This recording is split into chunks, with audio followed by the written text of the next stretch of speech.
Welcome to the Neon Pocket Dimension, a place where you could be a freaking nerd and not be judged. No, we're not going to judge you. What's up? Hi, my name is Jacob. I'm one of your hosts. I'm here with one of your other hosts, Luke. Is that me? Yeah, you can jump in. That's me, Gage. Luke shot first. What's up, everybody? Yeah, what's up? We also have a fun guest on the show. We got Omega Archetype, aka I don't know if you want him to know your name or. It doesn't matter. It's Randy. Come on, Randy. We got Randy over here. It's cool ass That's why dude. when I'm watching KFW, they're talking crap about Randy the ref. You know, I'm like, he's giving us a bad name. Yeah. I mean, you know, I support it. I'm sure you're a cooler Randy than that guy. You know what I mean? I'm sure like you'd I am. make better calls than whoever that guy is. Yeah, I would be People a are lot faster bitching than that about guy. it. He's a little slow on the draw, you know. Yeah, I've seen. Better than the crooked commish, that's for sure. Yeah, dude, for real. Well, hold on. I forgot you were like one of those wrestling people, so I'm enticed to hear about some wrestling things because I'm definitely not a wrestling person, although I feel like I should be because it seems like everybody is. And I just, I liked it when, in the late 90s. Yeah, like I watched it, right had there with friends. You know what I mean? I'm like, I know about The Rock. For me, it was Kevin Nash and Goldberg. Oh yeah, Goldberg. Yeah. What about the Triple H guy? I remember hearing that guy's name. Yeah. Do people like that guy? I remember that guy's name. Solid. Oh yeah, and then Stone Cold Steve Austin, which apparently he's been streaming like Breath of the Wild lately or some shit. Do you hear about this? That's hilarious. That's hilarious. Yeah, he's been gaming. Yeah, It's pretty great. something about that. Yeah, like I don't know. I found some article or something. People were talking about it on Twitter. So yeah, Randy, cool ass dude over here. He plays guitar. I think. Wait, you're in a band, right? Yes. Yep. Cool. Yeah, In a band, I play guitar. I also play drums. Plug your band. Plug your band. Plug My it. band is Stavesail. We're a metal band out of Colorado. Nice. And we've been doing it for a while. We're just since COVID, it kind of took us out. Yeah. But we're coming back, working on new music and stuff. So we have a new album almost ready. So Cool. it's just a matter Yeah. of getting all the stuff together, and then we're gonna start recording. We'll just do it ourselves like we have been. That's the way. Did you play like live shows and stuff in the past, like Yeah. before COVID Yeah. and whatnot? How about lately? Yeah, our last show was like right before COVID hit. Oh man. It was like that March the 19th or something like that. So Damn. yeah. Yeah, But at least we got to play one before it ended. Yeah, like Yeah, one no doubt. last fanfare. Yeah. What was the Definitely. last thing you did, Brett, before COVID happened, Luke? I was supposed to go to New York City like the day it all shut down, and then instead, Oh my god. it wasn't really like nearly as bad on the West Coast at that time. So I went up to Portland to see my buddy, and we like went out on the town one day, and then Portland was like boarded up the next day. It was super crazy.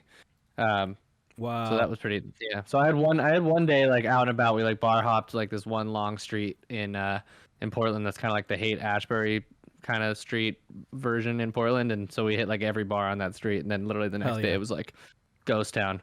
But yeah. Yikes. For us it was Ireland when we went on that trip. We were just talking about Ireland a second ago. Like I just updated my Twitter profile picture with this picture that my friend Miguel took, which, he's on this show sometimes. And I guess he like shared it to Mochi Squeeze, from Odd Valley, our other podcast. And the other day, like when I was talking about my profile picture, she's like, I got the perfect photo for you. And she hooked it up. I'm like, Luke was asking for some pictures for something, right? And so I sent him these pictures, and then I picked the one like that people seem to like, and then right after that, Mochi was like, "Nah, fuck that," and she sent me that picture, and it's great. So, It is glorious. check out at OMJesus to go There ahead you go. follow me. and shit. Get those followers, bro. It's a chocolate face, according to Randy over here. Yep. So Like That's it's cool. not- What kind of metal music would you say? Like you got some analogs towards your Yeah. sound? So like some of my biggest influences like Killswitch Engage, August Word. Burns Red. So Gore. it's like metalcore mostly. Yeah. Yeah, totally. And my brother was like huge into thrash and stuff. Fuck yeah. So we kind of mixed that with what we're doing, and then of course some death metal as well. Heck yeah. He loves the really heavy, fast stuff, Mhm. and I do too. And he kind of conditioned me because we've been playing together for like I don't know since I was 20 or something like that. So it's been almost like 20 years. We've Wow. been playing together, and Awesome. Yeah, But- AKA I'm old, but We all are. We're all So, we're not yeah. youngsters here. So we've been playing together forever. So like he's kind of in a way like trained me or conditioned me for a certain style, you know. Yeah, yeah. Totally. And so I oblige for sure. And then So- now that he's getting older, he's like, "Why do you do this?" And I was like, "Well, you did this. It wasn't me. You did this to us." Yeah. Some of that stuff like is like I really love playing thrash. Like I used to be in a metal band in high school, and I was never really into listening to too much thrash, but it's really fun to play, and it gets like such an energy from the crowd, so that's cool. But like Yeah. I'm more in the kind of metalcore, August Burns Ready type of stuff myself, Yeah. for sure. So more melodic. I like melodic stuff that then gets really Yeah. heavy and chuggy. Yeah. So Same. And yeah, Mhm. same. Like I started with one of my biggest influences at the beginning was like Deftones, and then I Oh, mixed hell that yeah. with Fear Factory, which is the complete opposite. Yeah. You put those Shove it. together, it's like Shove that it. melodic, heavy. Yep. Dope. Exactly. Shove Hell it. yeah. So Shove it. Dude, I fucking love the Deftones, man. For me, like there it goes. my brother was always into metal, like crazy ass death metal and shit, and I didn't really like it. And he'd always be like, "Gotta listen to this," and I'd be like, what is this? This is crazy." And then he's like, "Yo, I think I have a band you might like," and he introduced me to Opeth, and Oh, word. yeah, and I was like, "Ooh, I like all these melodies and this progressiveness," and it just slowly grew from there, and to the point where I was like ready to be in a metal band, and all that shit. I was trying to learn everything. My roommate in college like was really into like Opeth and they're called like 10 years and then like Porcupine Tree and like that kind of area of stuff. And yeah, he got me into a lot of that stuff for a little while there. I had a phase. Coheed and Cambria, that sort of thing. Oh, I love that. Yeah. Coheed's great. Well, up until a point where I don't know. I think they have even more albums than I even know, but there was a minute There's a there. lot more than I know. Yeah. Yeah. Yeah. When I had a Yeah, iPad. I could never get into them. Yeah, I mean, it's a different vibe. They're still like progressive rock. They're like closer to I like love Rush. Welcome Home. That song I can jam all day. But everything else, like Yeah. I just Yeah, never man. did anything for me. Good Eye Sniper. Yeah, that's not metal at all. But I'll tell you what's fucking metal, man. Judas Priest. That's one of my favorite bands of all time. Yeah, nice. There you go. Yeah, I have Nice.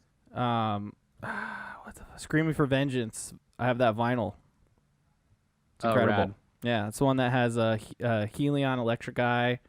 Got Another Thing Coming, I think, is on that album. Yep. And even the song Screaming for Vengeance. I'm really into I love music, man. We could talk music Yeah. all day. But this is Neon Pocket Dimension, a place where you can nerd out on anything, not just video games. It could be music. We've always said that. Like, I think last episode We haven't done that yet. But yeah. we're just doing it. It was happening. That's true. You're right. Yeah, last week we were talking a lot about the Gorillaz because you put up those sick posters behind you from your Gorillaz albums. You like the Gorillaz, Randy? Over there. I like a couple of the songs, but yeah. It's not metal. He's a metalhead. He's a metalhead through and I'm a through. metalhead. Like I like a bunch of different stuff. It's just Yeah. like I'm very picky when it comes to anything outside of that. Yeah, I Oh, feel that. But I hate to say I have an eclectic taste because I am mostly metal, but Mm-hmm. I do like a bunch of stuff outside of it. It's just like small bits in here and there, not like Yeah. I don't live there, you know what I mean? Yeah, I yeah. get you. No Yeah. judgment, man. I mean, yeah, we all like what we like. It's all good. Yeah. I love, I love to hear a guitar and, a guitar played by someone who gets their power from Satan. You know what I mean? Stuff like that. All good. Yeah, those are some of the best that's fair. licks. Those are some of the best licks you've ever heard. The licks that are kissed by Yeah. Satan. I forgot there is like a chord progression or a scale that the devil scale or something like that. It's specifically because it gives that vibe. Nice. So a lot of those older metal bands use that. Fuck yeah, well, like Tony Iommi, right, when he got his fingers chopped off in a furnace, which is one of the most metal things for a guitar Right. player to do. Fuck yeah. Like that, like, you know, he couldn't make all the stretches, and so he started doing, I forget exactly what mode it is, but it's like a mode that sounds pretty metal and pretty, so there you go. It's a metal mode. Let's get your best Banshee wail, Randy. Banshee wail? That's more of a demon howl, Yeah, and that's okay. I like it. I can't do high pitched stuff now. Yeah. Yeah, What about you, Luke? Yeah, I was always a little more screamy, but I my voice can't do it these days. Yeah, When I plus was younger- I'm not the vocalist. Yeah, me either. Yeah. Let's see if I can do one.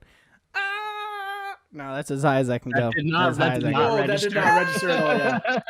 Good thing I didn't try that. No, it wasn't good. Yeah. No. I'll go for it. You guys know me. I go for anything. Yeah.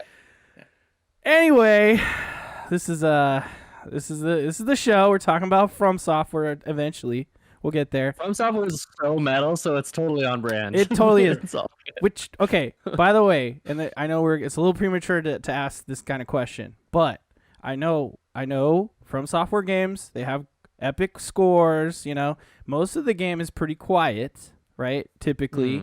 I feel like Elden Ring had a lot more ambient music than the other ones, than any of the other games, really. But like, typically when I play through a From Software game, the first time, I just let the music play. You know what I mean? And the second time around, either New Game Plus or whatever the next one is, I fire up some fucking metal. Now, have y'all tried to do that before? You really should. You really should. It's fucking incredible, especially Bloodborne. Bloodborne, dude, I'll tell you what. I found some sick doom metal and sludge metal, like stoner rock playlists. Sounds perfect for that. Yeah. Yeah. While I was playing Bloodborne, and it was incredible. What can I mean? Or like dark industrial metal, like IDM metal could work for that too. Yeah. For sure. Yeah. Yeah. I could definitely see that happening. I recommend it, dude. I was putting on some hip hop to try and beat Malakath the other day. Could work. If it was first hard. time I tried it, because it was I was needing to feel relaxed, because it was like I was so tense for the first couple tries, and then I was like, all right, I need to chill out. I need to put on some MF Doom and just try and take this guy down. Ooh, MF Doom, nice. But, I have a thing about like listening to music and playing games, or listening to anything. Like when I'm playing, I'm like usually all in, and especially with From, because like their music is just so amazing. Right. I want to take it all in. You know what I mean? Yeah. So the only time I actually listen to music while I'm playing something is usually with like a multiplayer game like Rocket League. I'm always got some jams going. Like since that game came out, I've had the music turned off this entire time. Oh yeah. Just playing music. Plus, I don't like that. It's a little I don't think frantic. that's your type of music, man. Yeah, baby. That was a perfect moment for a pregnant pause. That's great. Yeah, exactly. Yeah, no, the music, the other soundtrack in games, the few games that I've done it on, like I'll do it on. I've been playing Shredders, which is a snowboarding game on Xbox, and the soundtrack's not great, so I put my own music on for that. Yeah. And then when I played Spider-Man PS4, since it's New York and stuff, I really wanted some good New York hip hop, so I put a bunch of that on. Fuck yeah. And it's also savage as fuck to just like beat up on people to hip hop in that game. It just feels super flowy, so that was fun. I was gonna say with Malakath, you should have been listening to like hard trap, like super hard trap.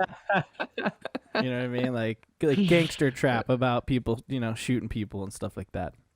No, but again, I still stick by it. Omega Archetype, Randy, man, please, the next time you play Elden Ring, just crank that music down, put on one of your favorite metal playlists, shuffle it, and just go for the ride, man. Because I made a classic metal playlist called Heavy Metal or Die on Spotify, and that is a blast to shuffle. That's actually a really good playlist to shuffle and play Borderlands. Borderlands is perfect. Like now I'd be more open to that, considering I've like played through the game a bunch. So it's not like I've pretty much soaked everything in. So at this point, I'd definitely be down to try that. See, that's what I'm saying. I didn't do that at all my first playthrough. So yeah, definitely not. Yeah, feels. Yep. All right, guys. So let's get into the next thing here. Sorry, it says it disconnected. What the fuck is going on? Ugh. Of course, I would have weird issues like this. Sorry. Anyway, let's get into the next thing, which is the Wibe New. That's right. It's something that we call it the Wibe New, but It stands for this, and I'm about to ask you what you've been nerding out on this week, Luke. We'll start with you. Ooh, start with me. All right.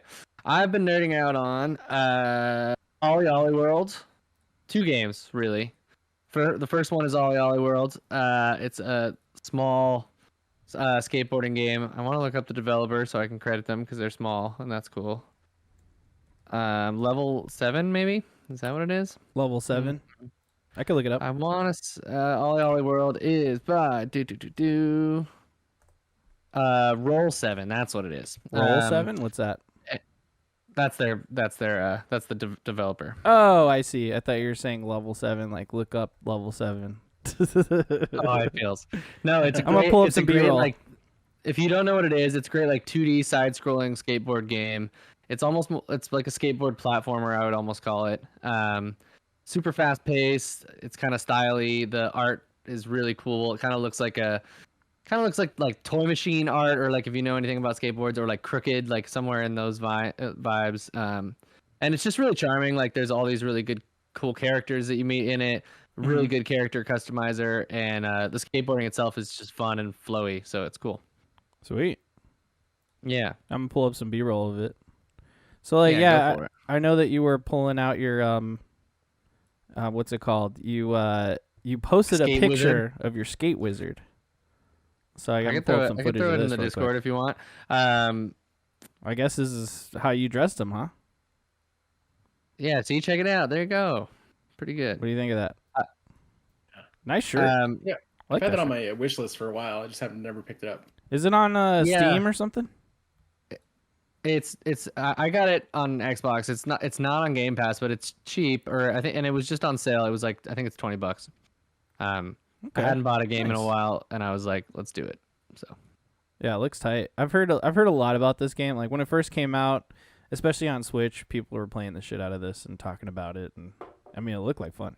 I remember like yeah, the Nintendo Direct that showed this off. Yeah. I could see it being a really good Switch game, but for whatever reason, I just was like, I want it on the big screen, and want it.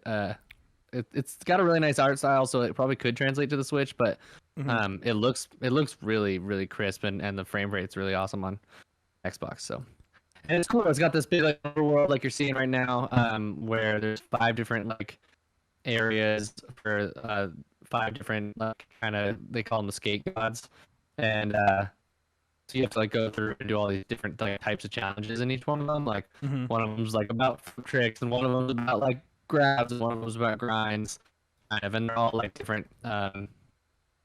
Yeah, just different like kind of styles of plays, and like different set locales and stuff. And each one of these levels, you can just do the level, and if you complete it and you just get all the way through the level, like that's it, you can move on. But you can also do like the 1-star, 2-star, 3-star type thing, where there's like challenges like in Tony Hawk or whatever, where you like jump off, like heel flip all the like bananas or whatever, little things like that. So this looks like it's like one of the first or second levels. So the levels get way more crazy complex, like going down the line. But yeah, it's a really fun game. It's just like super charming. So. Nice. Yeah, it looks great. I also heard that the music like is supposed to be lo-fi hip hop or something. So I heard that it bops pretty good.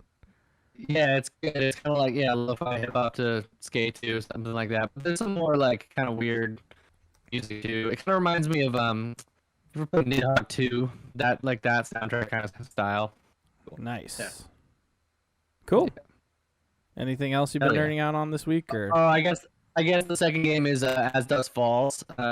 Been playing through that with my partner Aishu. She's my wife. I don't know why I said partner, but Your wife partner. But my life partner. But it's a great game for her, because there's really like little to no game mechanics. It's mostly just like choice based, a little bit of like that. And we've got a really good multiplayer mode where you both just kind of vote on stuff. So if me and her disagree on a path to go, it'll like, since there's only 2 of us playing, it'll kind of just randomize between our choice. So like kind of just flips the coin between our 2 choices. Sometimes there's up to like 8 choices. Oh, okay. I figured it'd be like a ranked vote type of thing. You know what I mean? Yeah, well, there's up to 8-player multiplayer, and I think if it was everyone, like everyone would vote, it would weigh the votes, and then there's everyone gets a couple of overrides, and if you use an override in the situation with just me and her, it just picks yours for sure. So, and you only get like 3 overrides per like chapter, which the chapters are probably about an hour long, something like that. Interesting. So you gotta use them carefully if you're passionate about it. But for the most part, we've just been talking it through, but sometimes it's quick decisions and stuff like that, you know. So that's insane, dude. I didn't know it would play like that. I figured it would just be like 100% democratic, but like they give you options for things, which is pretty cool. Yeah, it's kind of fun because it just gives her a little more agency. Here's a little bit of footage. Nice. When we played Life is Strange and stuff in the past, like we either just passed control back and forth or just like kind of talked it through and then like someone steering, obviously, you know. But it's good, and like, you know, the art style's been kind of divisive for people. It took me a second to get used to, but after about 10-15 minutes of it, I was totally used to it. And I would say it feels like this. Looking at like the cool branching paths at the end of the stuff, it feels like the decisions you make have a much more like drastic change on the actual story than some of these other story games. Like we looked at some of the branches and there was like complete sections that we totally would have missed, or I didn't go back and play them to see what happened, but it looks like a certain person's story would completely stop there, things like that. So it's pretty cool. So far I really like it. Nice. Oh yeah. Oh, what happened? It's just showing the Twitch window. Why did it do that? Oh, I know why. Sorry about that, guys. You could see behind the curtain right there. You're producing on the fly. You got to talk at the same time. It's a whole thing. It's a lot of things going on over here. Cool. Well, that game sounds like fun. I definitely want to play that. What's your interest level in either of these games, Randy? Ollie World, like I said, it was on my wish list, so I definitely want to check that out eventually. When Dusk Falls, those kind of games are not usually my thing. Yeah. I like to be, I like the action, like more action or more input as opposed to like passive types of games. I can't think of any. I mean, let's see. Heavy Rain is probably the one that I enjoyed the most. That one, Detroit Become Human, but even still, like those have gameplay. But even so I'm not really too like interested in that one. Yeah. So I feel like I'm interested because like Mochi Squeeze isn't really into games and stuff, and so I feel like it's a perfect way for someone who's really into TV to kind of play something. You know what I mean? Like just really low tech and chill. But it sounds more interactive multiplayer wise than I thought. I figured it was just like, oh, there's a choice, now everybody votes. But no, it's like they kind of pick the thing, and you can do like special overrides and fun stuff like that. So that's pretty cool. And what's cool too is. Oh, sorry. If a controller is intimidating to anyone, you can play it on your phone too, which is cool. Like one person has to be on controller, but one of the other people in the multiplayer in the group can be on their phone, which is cool. Yeah, and that's what I kind of was going to say. Is like it sounds like it's great for like a group setting where you have a bunch of people over. We can watch it and play it. So yeah, totally. Yeah, I think you're right. I think that's the focus for that type of game. So. Yeah. If you had some friends that were coming over, you can figure out, or you can take this family either to hell or somewhere else. It's like there's just a lot of choices apparently. I've heard it compared to like some like AMC, like Better Call Saul, or kind of like Breaking Bad kind of vibes, and maybe it's just the Midwest or like the West, I guess. Really like you're like near New Mexico type of vibes in the beginning at least. And maybe it's just that kind of makes it feel that way. But I definitely agree with those analogies for sure. So nice, cool. Well, how about you, Randy? What you been nerding out on this week, man? So Polyphia just came out with a new song. Ooh. I've been jamming that. Heck yeah! Those dudes are incredible. You know what I mean? Like, it's not quite metal. It's but it's definitely guitar. A virtuoso style music. It's very guitar centric. And the new song is called Neurotica. So they have an album coming out soon, which I'm pretty stoked on. So that's something I've been nerding on for sure this week. Hell yeah! You guys had a chance to listen to that? I haven't heard that new track, but I heard the one that came right before then. Playing God. Didn't Yeah, you playing God. didn't you link one of those in our Discord or something? Yeah, Because whatever you sent me on Discord, I definitely listened to, and I was like, holy fuck, this is dope as hell. Yeah, they're sick. Yeah, so I think I linked Playing God a while back. This one just came out, I want to say last week or the week before. Yeah. And yeah, I mean, they just continue to kill it, and it's definitely a change of pace for me. It's still got, that guitar, like that musicianship that I love, like the technicality. But it's also like got this really cool like groove and hip hop influence to it, Yeah. Which I also dig too. So it's just like a good blend of both. So yeah, they have that. Polyphia. They have that like sweep kind of like really intense arpeggiation and like using the full neck of the guitar type of vibes. I went down a rabbit hole of like I don't know, those types of YouTube videos where it's like this type of expert reacts to like that. Yeah, exactly. That would mean if it was Giger, that'd mean that'd be covered in penises. or dripping with some sort of whatever. I mean, you don't get a straight shot of it, so who knows? Could be some hidden there, You're about to get a straight shot of this PP shot. Is Scorn still supposed to come out this year? Yeah, I think so. Yeah, Scorn's coming this year. Yeah, I forget when. I think it's like later. It's like during the October month. September, I think so too. Yeah. I'm so ready for that fucking game. I hope it's good, man. I hope it's at least just like a good experience. You know what I mean? It doesn't have to be like, it doesn't have to blow me away or anything, but it'll be cool if it's just like really trippy and enticing. Yeah. Yeah. Well, did you watch that like extended gameplay run of that game, Scorn? Yeah. I forget when that was debuted. It was like a while back, like 2 years ago or something like that. Oh no. No, this was like I a thought you were while talking back. about the newest one. No, the newest one is a little bit different, but like there was one moment at one of these Xbox events a while back where it was just like someone playing through part of a level, and it was just wow. I was blown away by how fucked up it looked. It looks like a kind of really fucked up, almost like Metroid Prime-ish, where it's like it's a shooter, but it's kind of more about like this kind of like Metroidvania-ish puzzle solving-y type of stuff.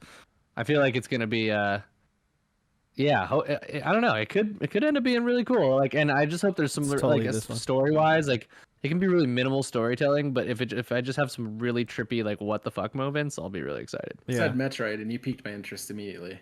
Yeah, I've seen the gameplay of this, but I guess I haven't seen enough to get that from it. This particular video, specifically Metroid Prime, like where there's like just weird little tools to get you through to new areas and stuff like that. I think that might end up being part of it. We'll see. I think this game will graphically look great to the point where like I must play this on the Series X. You know what I mean? On my big 4K. But like this video from, let's see, it's on Xbox's official channel. This was from October 21st, 2020.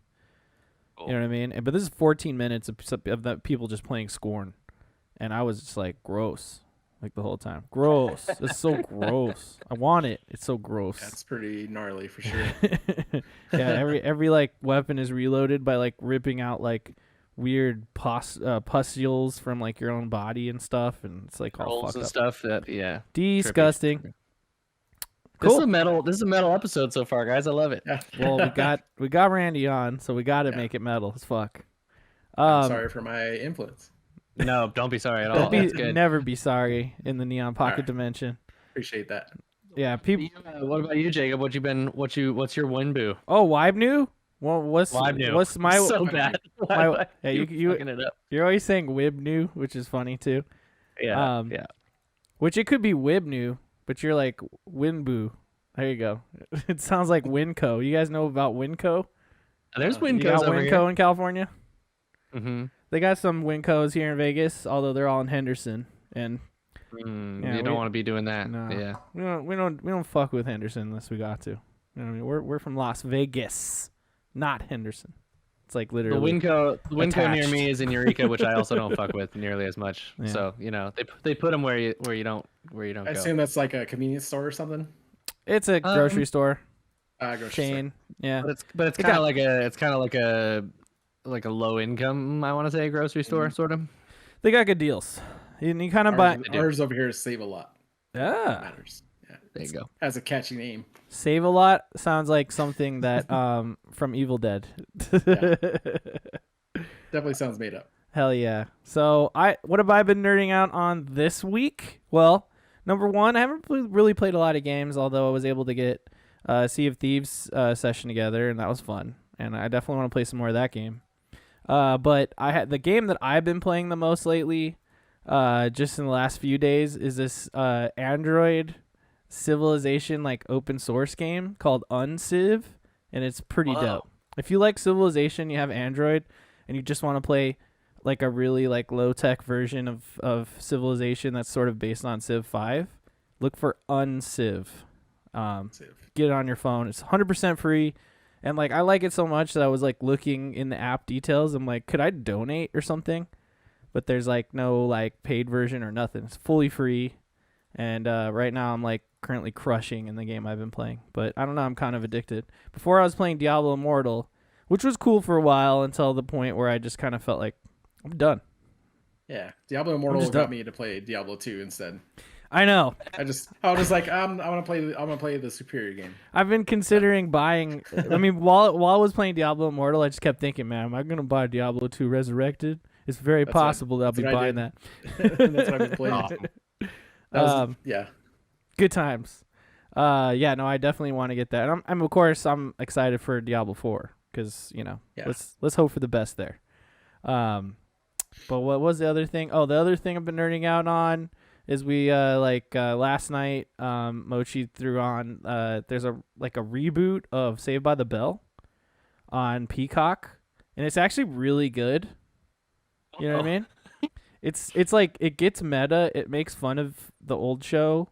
You know what I mean? And it's like a really interesting take. Like the quick pitch for it is like it's about like like poor kids from like a beat up school essentially get like transferred to this school from Saved by the Bell, like the nice school, and so like all of a sudden the campus is flooded with inner city kids essentially, right, who are like they're just like normal, right, although they're like ethnic whatever, like the main character is like a Latina, and then like there's black kids and stuff, and like but like all the kids who are already there are like the really rich like white kids and stuff, you know what I mean? Yeah.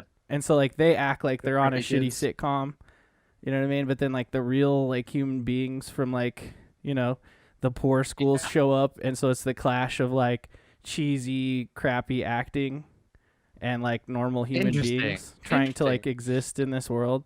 So it's sort of like it's a satire because they like don't even understand like money, because like there's a scene where they're like, why didn't you just buy this thing? And then they're like, well, it's because I couldn't afford it. And then like the one kid responded, what, you couldn't what do you mean, you don't have that already? like they just can't grasp it. And so like overall it's good, and it's like the writing's good, the show itself is funny. You know what I mean? I'm always ready for a show like that to suck.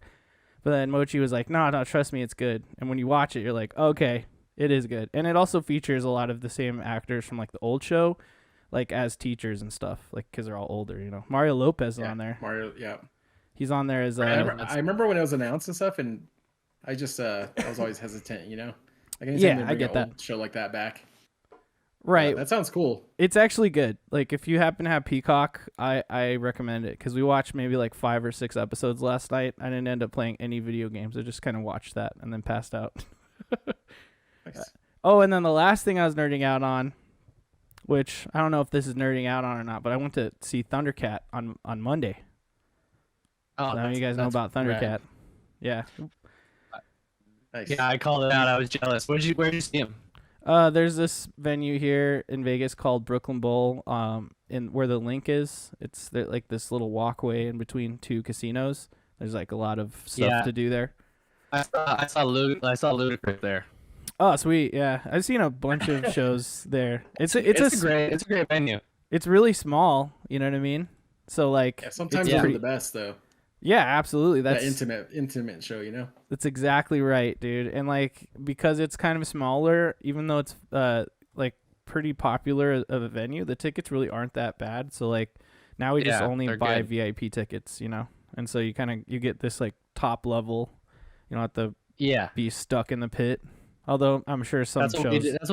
That's what we did last time, and it's just nice because you can go up and down, and like the bars upstairs are way easier to get to. So it's like, yeah, You just nailed it on the head. That's the main part is like just being able to get a drink easy upstairs. yeah. But you can go down That, into the pit, you know, if you want. So if you're seeing a metal show, you can get down there. Hopefully not get karate kicked by one of those weird karate dancers. Hardcore I don't trust dancers, yeah. I don't trust. I don't understand dancers. it.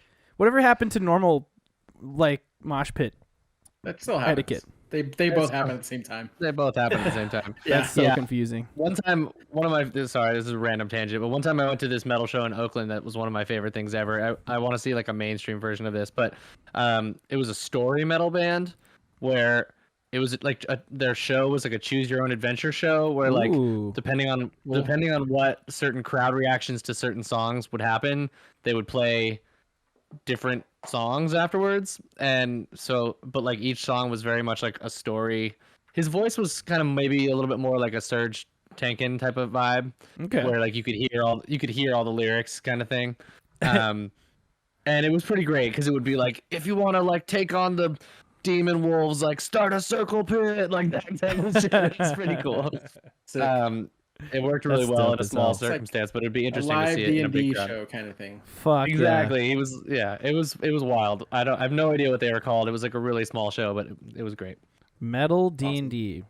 It's pretty easy to I imagine. should Those take two advantage things. of the zeitgeist right now with, you know, Stranger Things and D&D and metal.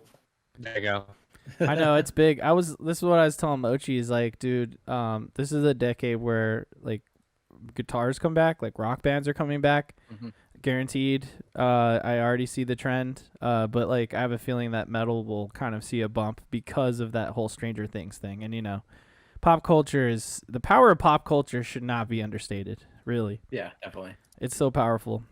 But yeah, Thundercat. If you never heard of Thundercat, I recommend you check him out, Randy. But he's a badass jazz bassist who does like solo stuff, but has produced. Nice. He has been on like a lot of tracks with other like rappers and like producers and bands and stuff. He collaborates with Flying Lotus a lot. I don't know if you ever heard of that guy. Pretty legendary producer. I mean, it's none of it's metal, but I'll tell you what, he is an incredible musician, and every song devolved into like jazz soloing between him, the keyboardist, who had like 5 or 6 keyboards, and then the drummer, where they're just like Just a couple. Nice. Yeah, just a few.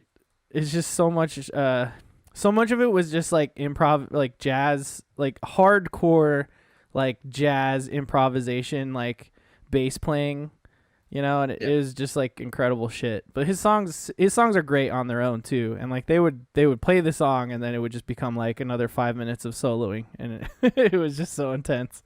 And I'm like looking around the crowd, I'm like, I wonder if all these like 20-something-year-olds are just expecting like him just to play like the hits and stuff, or not really into all this jazz stuff that's happening before them. But no, a lot of them were like bopping to it, So I was like, oh, that's awesome. You pay for the tickets. Hopefully, you know what you're in for. Agreed. Yeah. Yeah. So check him out, man. Thundercat. If you never heard of him, and that goes. Yeah, to he anyone. reminds me of like a more funky, like palatable Victor Wooten kind of thing. Like like definitely like a total like, what'd you say, virtuoso? That's a good word for it on the bass, but like absolutely. But it's like it's housed in like a pretty digestible like hip hop R&B jazz thing going on. Nice. Yep. And he sings like primarily falsetto too, so it's like very soothing. But he's singing about, do you like his Dragon Ball do-rag? Yeah, I'm checking out them changes right now. Them Changes is a sure. great song. He ended with that song. That video is sick though, because it's all like samurais. Samurais. Yeah, it's fucking dope. Yeah. Yeah, he's a nerd for sure. He definitely he's regularly in some Goku garb and shit like that. For sure, yeah. At one point he's like, I love anime. Do you guys like anime? and then some people were like screaming in the crowd. And I showed up to the show with my what is it? Hero Academia villain, the one with the hands on the face. I got a shirt of that guy, so I'm like, I know he's into anime, so I'm wearing this shirt. And I don't have a Thundercat shirt. Now I do have a Thundercat. The nerds are taking over, you know. Yeah. Nerd culture is normal culture now, which is so weird. Because we used to get. You're now more weird if you don't it. know about some nerd shit. You're like, you know what I mean? Like, yeah. Yep. Counterculture always bites back in some way. So now, like, the non-nerds are gonna be like, fuck video games, man. now like Gen Z. or more like it's like now it's like there's Marvel and then you have to be like a weird moody A24 person to like not be a Marvel movie, you know, that kind of thing. I mean, Which A24 I'm fine with because I love A24 shit too and Annapurna. I just like everything, man. I'm not really that picky. Anyway, so that's what we've been nerding out on this week, and now we can get into the actual topic. Excuse me, I had to burp. I'm drinking right now. I'm drinking a Michelada Estrella with chamoy in it, tropical chamoy. It's pretty good. Nice. Pretty good. I thought you were like gearing up for like a FromSoft drop. Yeah. Like I know, I wanted to trick you guys. I had a little burp to do. Like, you know, that kind of thing. Dark Souls. Now all of us have got some type of growl in the episode. So. Yeah, I could do that's doing grindcore, some grindcore moves. Anyway, yeah. So, okay. The reason why I wanted to even talk about From Software games because 3 of us love those games. Yeah, Miguel hasn't played any of those games, so wouldn't be the perfect topic if he was here. But I figured Randy's gonna be on the show. Why don't we talk about From Software games? And if you're curious, what the hell is a From Software game? Well, that's Dark Souls, that's Bloodborne. That's Demon Souls, Armored Core, still From Software. Game. Although we probably won't talk about Armored Core that much, but I want to talk about Armored Core. Fuck off. I mean, it sounds like one's coming out the end of this year. So yeah, when that game comes out, then a lot of people will be like, "Ooh, Armored Core is cool." And then of course Elden Ring, which I guarantee if you're a human being who has a TV or a phone with the internet on it, you've heard of fucking Elden Ring at this point. It's a global phenomenon at this point. It's their highest selling game of all time. And I mean, it's my game of the year still. I feel like a lot of people's game of the year. You know what I mean? Sekiro too. Don't forget it's gonna be hard to outshine for sure. Absolutely. So they're definitely a vibe. They're definitely a thing that not everyone is really into because of the difficulty and because of just the game, like the game design philosophy and stuff. But I thought, why the hell not? Let's talk about it. So I what I wanted to start with is, and we'll start with Randy. I want to know what got you into From Software games and your first experience with your first From Software game that you ever played. So we'll start with you, and we'll come back down to me as the last guy. Yeah. So what got me in? So I used to be big into GameFAQs on the forums there. Nice. That's where I lived, like in 2007-ish or whatever. Yeah. And so I feel like I'm an OG, like from fan. Like I started with Demon Souls on PS3. Wow. I played over the game. It's one of the few things that I'm like a hipster about. Like where it's like I was here before everybody else was, kind of thing, Yeah. That's all right. And I also feel like I truly contributed to that because like here I am, a brand new IP from somebody that I've never played, and here I am. I pre-ordered the special edition, all that stuff when it first came out. So I've been there since day one, really. Hell yeah! And dude. I had played FromSoft games before. I played a little bit of Armored Core Armored Core from. Was it For Answer? Is what the name was. I always get it confused, but For Answer. For Answer, yeah. I'm gonna look that up. I think it was the PS3 or Xbox 360 version. But yeah, this is one of the few like hipster things I'm about. I've been there since the beginning, and just That's fell incredible. in love, dude. And my thing is like I'm okay with the difficulty in games. Like Ninja Gaiden is still one of my favorite action games ever. Nice. And that game is ridiculously hard. So dude, to come to this, play that shortly after, it was like I was okay with the challenge and okay with like dying and resetting and stuff. Right. It also helps that I am an older gamer, so I'm used to that style since that's what I grew up with. You know? NES baby. Yeah, and that's one of my things that I'm appreciative of is that I get to grow up with games, so I got to see them from the beginning really to now. You know, so I get to appreciate a lot of aspects that I feel like some newer players may not be able to do. Yeah. And I think when it comes to FromSoft, that's some of the things that's hard for people to appreciate with how games have been in the last 20 years or so. Mm-hmm. So, but yeah, I've played all of them since, and I've platinumed Dark Souls 3, Bloodborne, Wow. Elden Ring. Yeah. Dark Souls 3 Nice. is really good, isn't it? Yeah, I love that is game. amazing. It's so good. Me and my friends played it, and there was usually about 3 of us, so we were playing through the game like 3 times just to get through it. So we knew the game pretty well, and then of course all the PvP and stuff like trolling people. It was great fun. Yeah, that's such a big thing because that was in Demon Yeah. Souls, right? As well, multiplayer. Yeah. But at that point, so I was on PS3. None of my friends really had a PS3. Mm-hmm. So I pretty much didn't do any PvP in that game except for obviously getting invaded and stuff. Right. But it wasn't until Dark Souls 3 that my friends came along, because that's also a thing too. Like, being that it's so kind of hard to get into, Mm-hmm. I was pretty much by myself. All my friends were playing like Call of Duty or something, and I was over here trying to play these games that were like outside of the norm, I guess you could say. Yeah, kind of obtuse for the time and all that. Yeah. Right. Definitely. So what you're telling me is that you're a metal hipster. Like, that's what I'm hearing. Kind of. Just a little bit. No, just kidding. Just So kidding. Bloodborne still remains your favorite. Why do you yeah. think it stands above the rest? I think it just nailed the formula, like in every aspect: atmosphere, story, gameplay, level design. Like, it's nearly perfect, aside from like poor performance and stuff. And I remember playing that at the Right. beginning with those terrible load times. It's just incredible, like from start to finish, like everything, even the parts that suck, are amazing. Yeah. Yeah. Like some of Agreed. the enemies, like, oh, go ahead.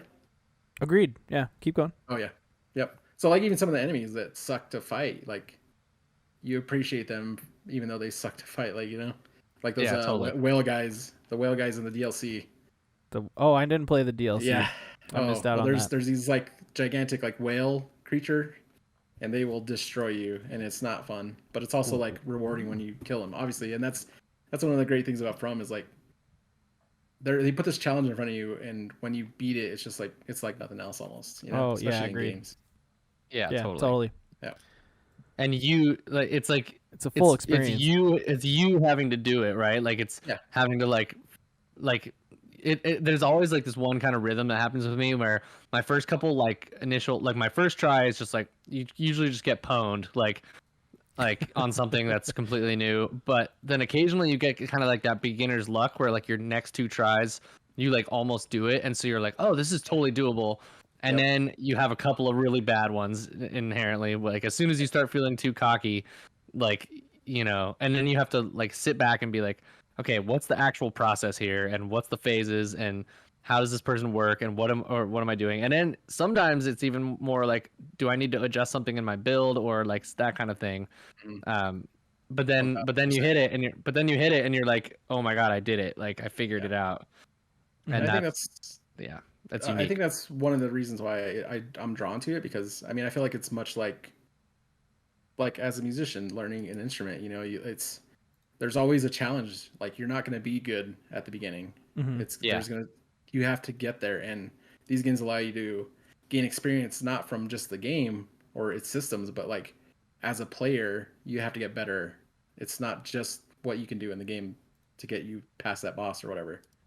Like, there's more than that, Yeah. That's really interesting you say it that way too, because like, learning music is in and of itself like learning a new language type of thing. And that's the thing that I've found with these games, is that you have to like learn the kind of the language of it, and not just like with menus and stats and souls or blood vials or whatever, like but you kind of have to like think about it as like, okay, this level is built a certain way for me.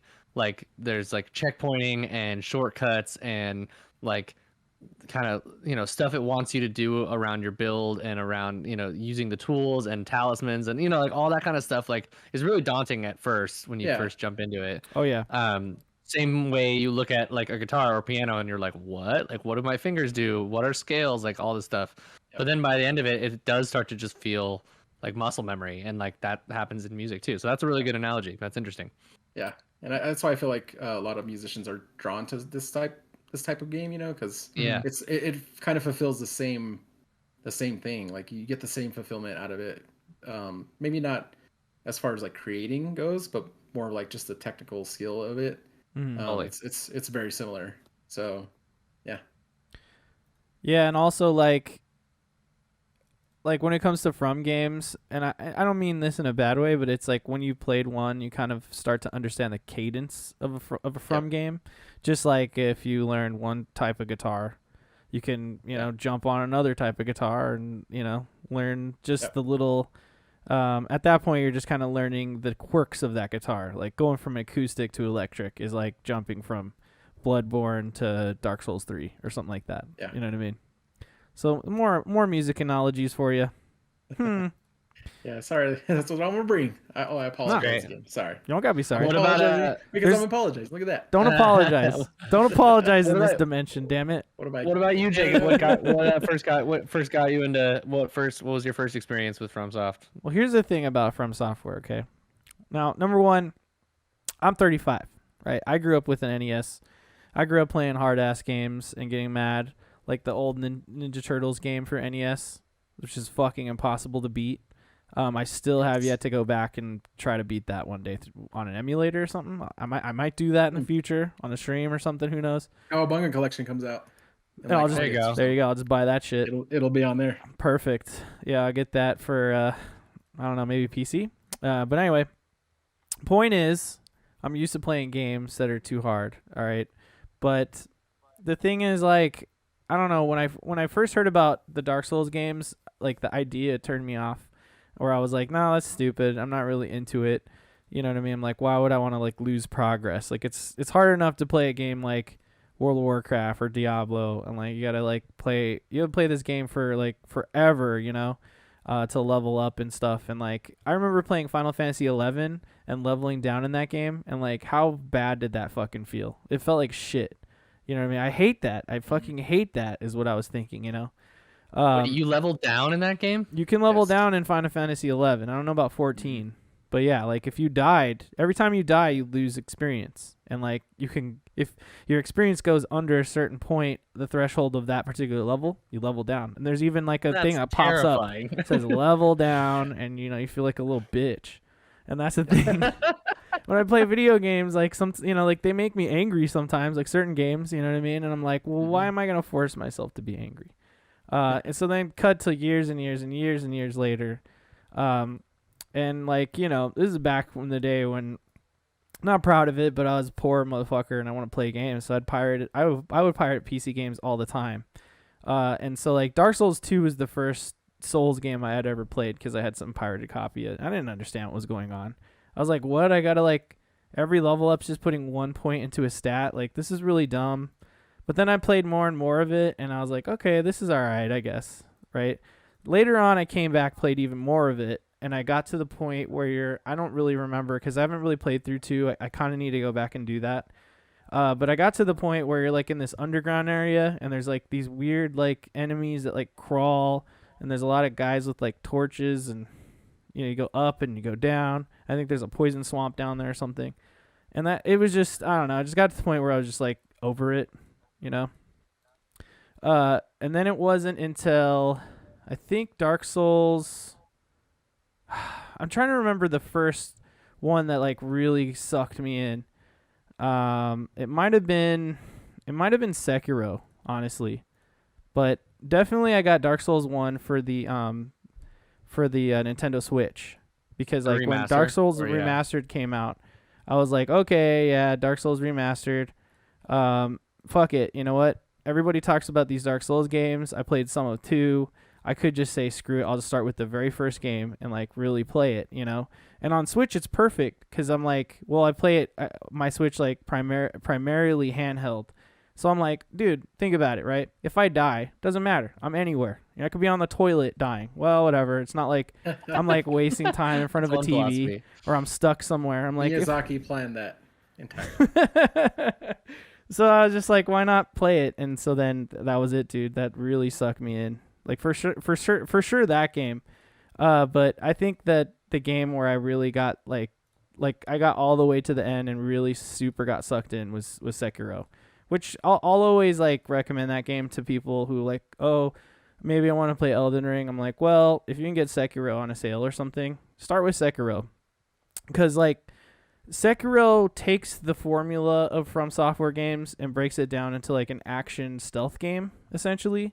So it's like, it's really just all about skill, and yeah, like not exactly you're getting the same skills out of it that you would from like the other From Software games, but at the same time, like you get to understand the cadence of a From Software game from that. Yeah. And it's like, okay, like you get to understand, like, okay, I don't have to futz around with stats and stuff. There are like some options here and there, but like for the most part, you get to understand like the game isn't about brute forcing your way through typically. You know what I mean? It's about finding the best way to conquer the thing. And like as you build skill, maybe later on you can brute force your way through the game a little bit more once you've built that skill level. And that really resonated with me to the point where like I would try to fight every enemy all the time, like just man to man. And then when I realized like, oh damn, I can one hit kill like most of the enemies in this game if I just stealth around and stab in the back.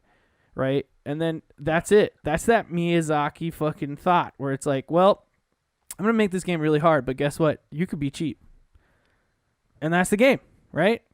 And then it's built that way. Right. But the more you play it, you're also building the skill level to the point where like, well, now I'm a parry fucking god. So it's no big deal. And you can, if you play through Sekiro and you start Sekiro back over, even from the get-go, dude, you're fine. Because like you're like, oh, I can parry this guy. This isn't hard. Yeah.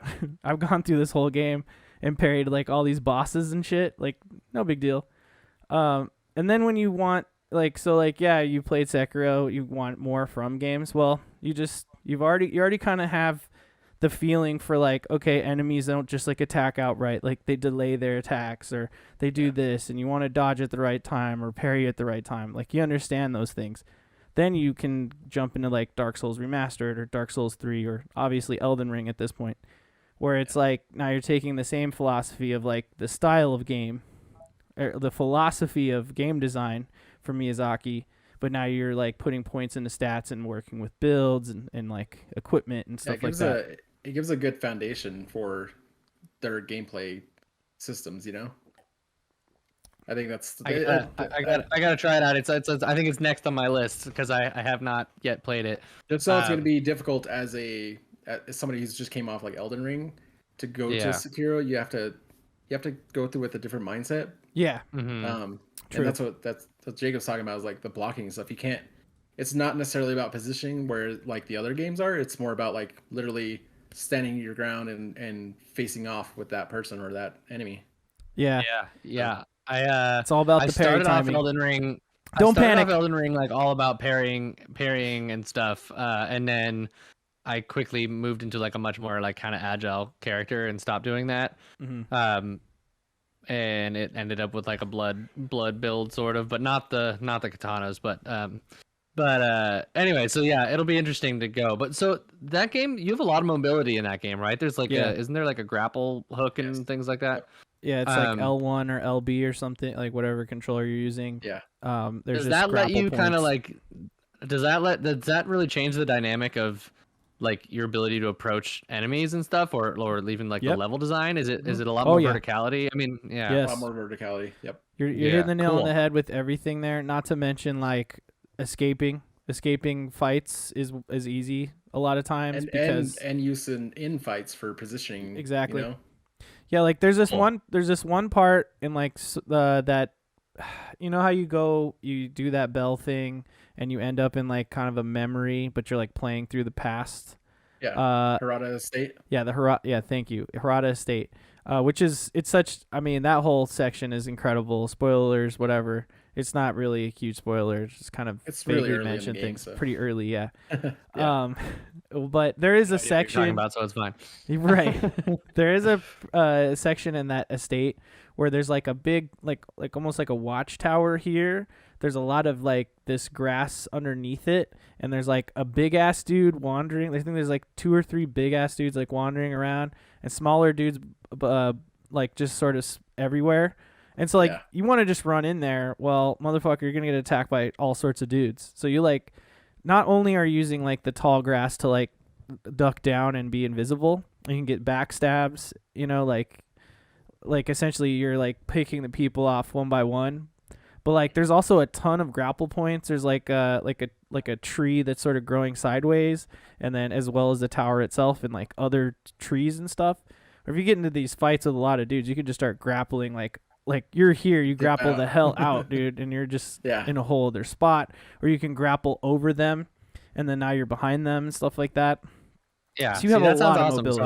So I think as much as it's probably going to be a lot different feeling than Elden Ring. That really entices me for sure, because I'm a little worried about going back to one of the other, like, I never finished Dark Souls 3, and I feel like Dark Souls 3 doesn't have a jump, right? No. Like, I feel like it's going to feel a little... Well, it does have a jump. That's not true. Well, I mean, I know what you're saying. Well, but like the classic run, click in your left stick, jump thing. Yeah. Yeah. But not like a dedicated jump button. Right. I just feel like Sekiro from Elden Ring with all the freedom and stuff, like going back to that, I feel like it's gonna feel a little encumbering or like a little clunky maybe. So Sekiro will feel more natural because the jump is kind of similar in that game than it is with Elden Ring. Yeah. It's the exact same. Pretty much the same. I think you could just like, if you could like jump twice, like if you can jump off of people or something like that. I don't know if that's right. Yeah, you can jump off. Yeah, you can jump off of walls too. Yeah, there you go. But there's not. I don't think there's a straight up double jump. But with the grapple, look, you can like jump and then jump off of something basically. Yeah. And I think you could do like the wall bounce even at some point, right? Is that right? Yes, I think that's true. Yeah, there's a couple of those like Ninja Gaiden wall bounces that go back and forth. but all the hallmarks of a From game are there, like NPCs and the way they talk, the quest lines and the way they work, the upgrade system and like how you get items, where you find items, hidden areas, enemies and their phases. There's just so much there. It's just a little bit different. Like you die and you get like one free resurrect. And that's like a big mechanic of the game. So like again, it's another kind of easier barrier of entry for newcomers. So that's why I just think Sekiro is a good way to start. But then you really want to get like into the fat of, the RPG mechanics of like Dark Souls or Elden Ring, or Bloodborne, which Bloodborne changed the formula as well, which after I beat Sekiro, Bloodborne's the game that I played through the most. Like I said, I played through Dark Souls 1 on my Switch, but then I played Bloodborne on my PS4 because I finally got a PS4. Woo, what a game, man. Yep. What a fucking game that is. So good. Yeah, that game got me, it was the one that got me into these. I had played a bit of Dark Souls 3 and kind of just fell off. My friend gave me a copy of it or whatever, and so it was like no love lost there. It was fine, but I just kind of fell off at some point. And then I'd played some Dark Souls Remastered, and again at some point I just dropped it. Like it wasn't that I wasn't enjoying them, I just didn't. For whatever reason, something else came along. And then Bloodborne was the one I got really into, and I liked it because it lets you be more aggressive, with the whole gaining back a little bit of health mechanic and all that kind of stuff. I think that's really smart. Yeah. And I like the little like gun parry thing. I just think that's cool. And for some reason I got better at it. But then again, I got to this point where and people can make fun of me all I want. I just didn't know the language of it yet, like we've talked about. And it's a little more obtuse in some of those earlier, more linear games where I didn't really know where to get more experience, or like, I don't know, like kind of where to quote unquote grind. Like I don't like rune farm, but like I didn't really know what to do to like get better or get out of my situation. I felt like I got in a scenario where I died and lost all my runes, but I was like pretty much just had to beat this boss, and I was just like butting my head up against the wall for forever. So I put it down, and with every intention of coming back to it, but when you let those games go for too long, then the muscle memory of it kind of goes away. And then I came back and was just owned. Well, I'll have to start over. So I'm gonna have to go back and replay that at some point too. But yeah, For show. Cool. Yeah. So that's sort of like what got us into these games. So, I just kind of want to talk a little bit about like, okay, well, what's your favorite things about the games? Like, we could talk about favorite NPCs, or we could talk about like equipment from certain games or builds and stuff like that. Like right now is just the part where you just nerd out. So we'll start with Randy. You know, what do you got? Me, what do you got for me, man? I think one of my favorite things about these games, I mean, I love so many, almost every aspect of them, of course, but I think the biggest thing is like the world that they build and the lore. Yes. It's just next level. You know what I mean? Like, I love that you have to put it together yourself. Mm-hmm. And I feel like for me, there's a lot of joy in figuring it out. And then also, there's nothing wrong with watching Polyphia and seeing it come together, because there is coherent, cohesive storytelling. It's just not in a traditional sense. And I think it's okay to have that different way of storytelling as opposed to straightforward, because I feel like straightforward kind of can get boring or tropey and same old. Mm-hmm. Whereas everything they do, I feel like they just always hit the nail on the head, and except for maybe endings. I feel like their endings are just like, here you go, you're done. The endings are always like disappointing. I mean, there's been some fun ones, like the dark ending in Dark Souls 3 is really cool. Yeah, and it has a lot of lore implications, but yeah, I also think like they just like, you do all this and you do all this work to find the story and know what's happening, and then it just ends and you're like, okay, well, cool. So, yeah, I think that. Go for it, Jacob. Sorry, I think that like Miyazaki's whole thing about the ending is like, the ending is just another beginning, man, and that's like their whole story philosophy with all the endings is like, it's almost like the Aristocrats joke, where it's like, it's the ride, man, it's the middle of the experience that matters, not quite the ending. Although Elden Ring does have one of my favorite beginnings to any of the games, just because of all that crazy shit that the guy's talking about at the beginning. And it's just so deep, you know what I mean? And like, I feel like most people don't get half of it, but when you actually keep digging, you're like, this is so cool. I totally I've agree. been having a blast with Elden Ring for that. Like, I will go through a certain point in the story and then do research about it and kind of like fill in my knowledge. And then it's also one of those weird things where it's almost like spoilers don't really matter to me in this situation, when it's more of like kind of because quests are so non-linear and stuff, and like you'll progress different NPC quests like so far, and then they all kind of find their way into like future parts of the game, and so it's almost like, as long as I know, or like I'll get really far and realize I haven't progressed a certain character's quest, but it interacts with something that's later in the game, so you kind of end up like getting a little bit spoiled for you. But I don't know, there's something about it that in these circumstances where it's kind of like, I think about it as like archaeology almost, where you're kind of like uncovering like the story's not really being told to you. You're like searching almost through the past to find it. Yep. Fuck yeah. And I like it. Yeah. I love that. Yeah, I totally agree with that, man. It's great.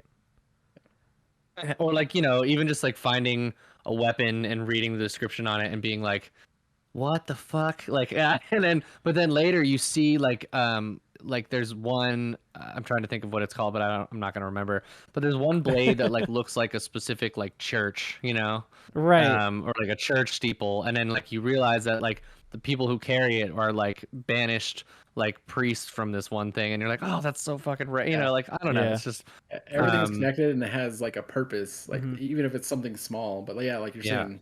It's so cool. Like the fact that certain people have that like black and white flame, and like the fact that that's like a different type of flame from it's like detached from like the power of death, and like it's just so fucking so heavy, dude. Like how the Crucible Knights are from before the Elden tree, or Erd tree. Erd tree, stuff like that. Yeah, it's just so cool, and so like you can get lost in it forever, kind of.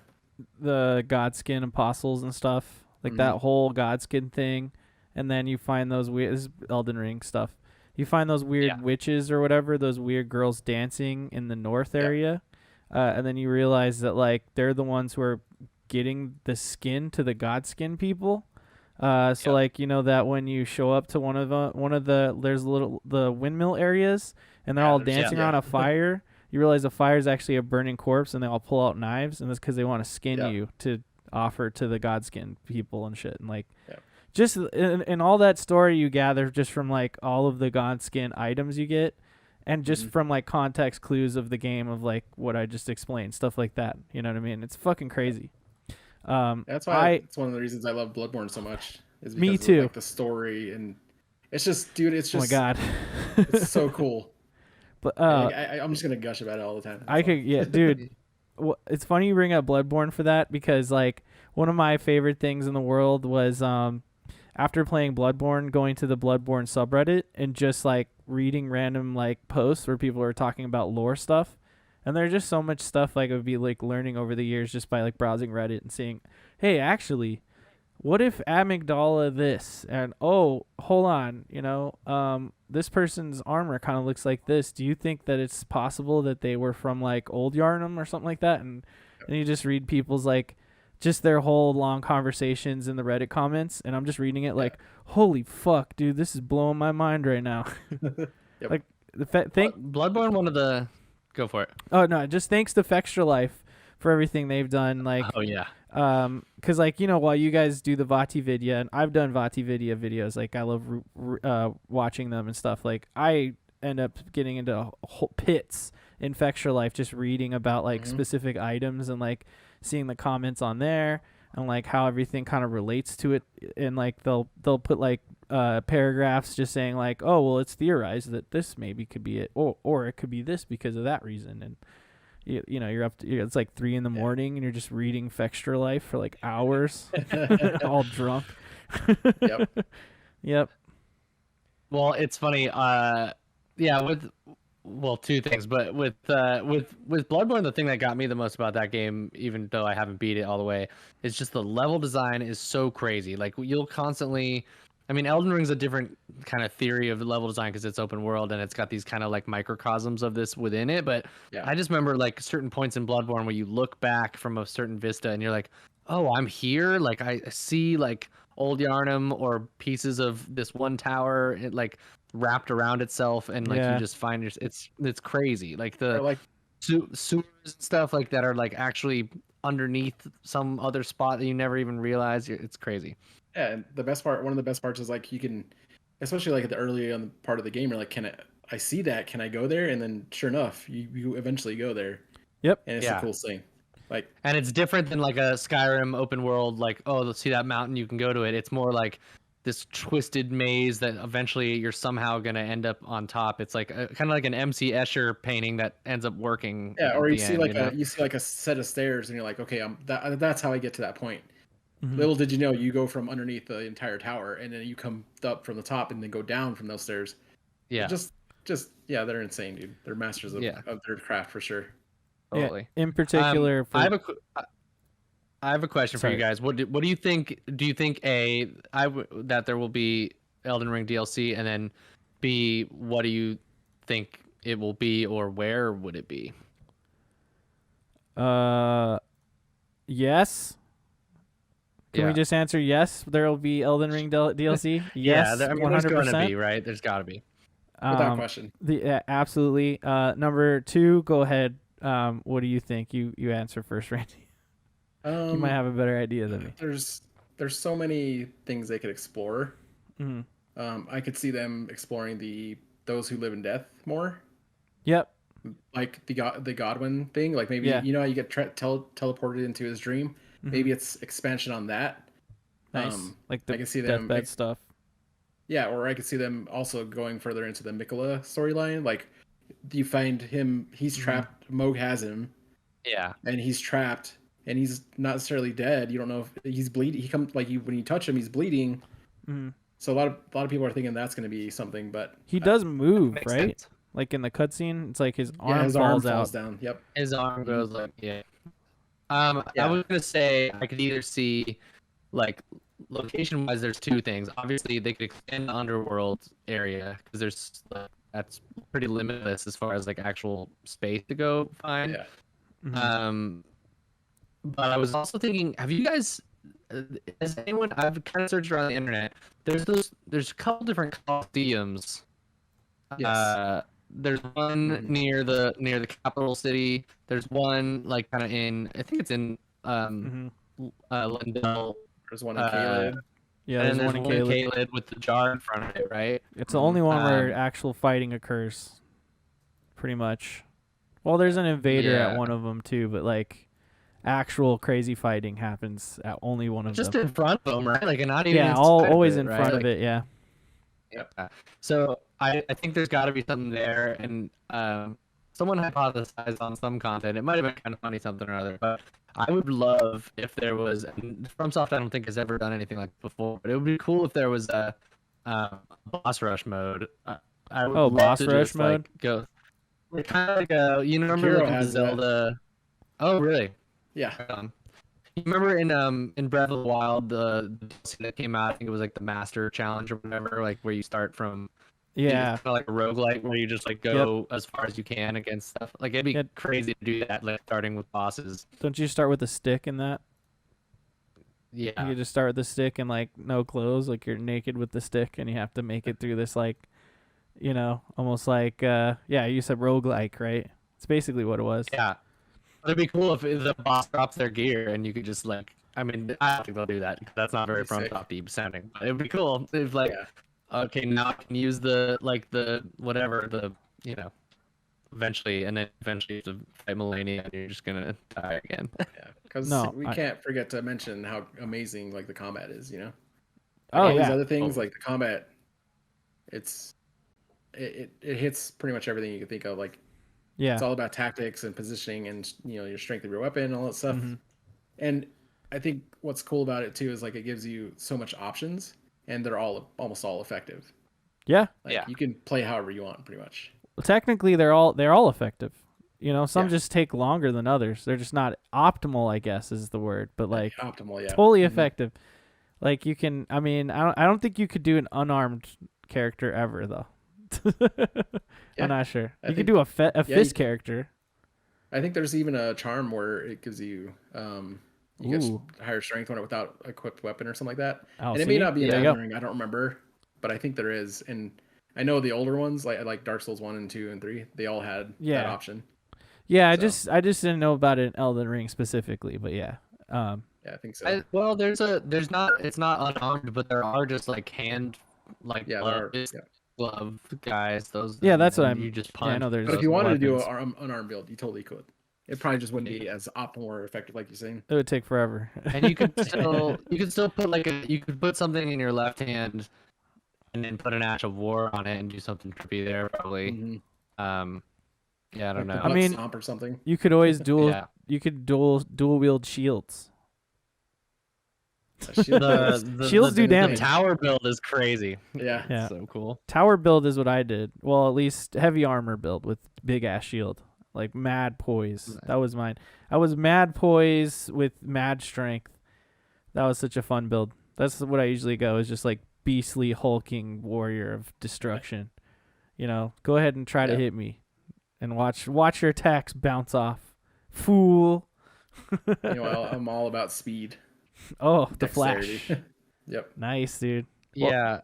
I'm a strength and dex guy too, but I got that Bloodhound Arcane. The Fang, the great sword, or I mean it's a great sword, I guess, right? I mean it's slim, it's a great sword. And the Ash of War that's on that inherently that like flip around, like you slash. It's like an attack evade thing. It is. And then also it took me like probably 40 hours into the game before I realized this, but when you land, if you hit R2 right afterwards, you do like this teleport in and slash at him again. And it's just I've been trying to like switch off it, but it's just so much fun, and it's also kind of cheap because it's an evade also, but I just haven't been able to drop that weapon. It's just what you like, man. Bloodhound step on top of that. Yeah, man. There you go. I need to be stepping all over the place. Yeah. You get steppy. Yeah. Yeah, the Ash of War system I feel like is like one of the best things introduced in this game. Oh, I love Yeah. it so much, dude. I'm liking Like it on my sorcerer build right now too, honestly. Mhm. The spinning weapon. Have you seen that one? That one's kind of Yeah. fun. I'm excited to. I'm gonna try and do a more magic focused one. I started out trying to do some more incantation stuff, and I still use them to like do like holy damage on my blades, or like I have like the flame give me strength that's really nice, and flame cleanse me for areas where you're like in the lake of rot and stuff like that. But I really just started using them for buffs, and I don't like using them for any offense really. And eventually, I want to do a more offensive magic build for sure. It's exactly what I'm doing right now. Just That's why I'm a Wolverine. That's a lot of fun. Yeah. Wolverine build. Like the claws. Yeah, they have those Yeah. claws, you know, and Mhm. Yeah. So.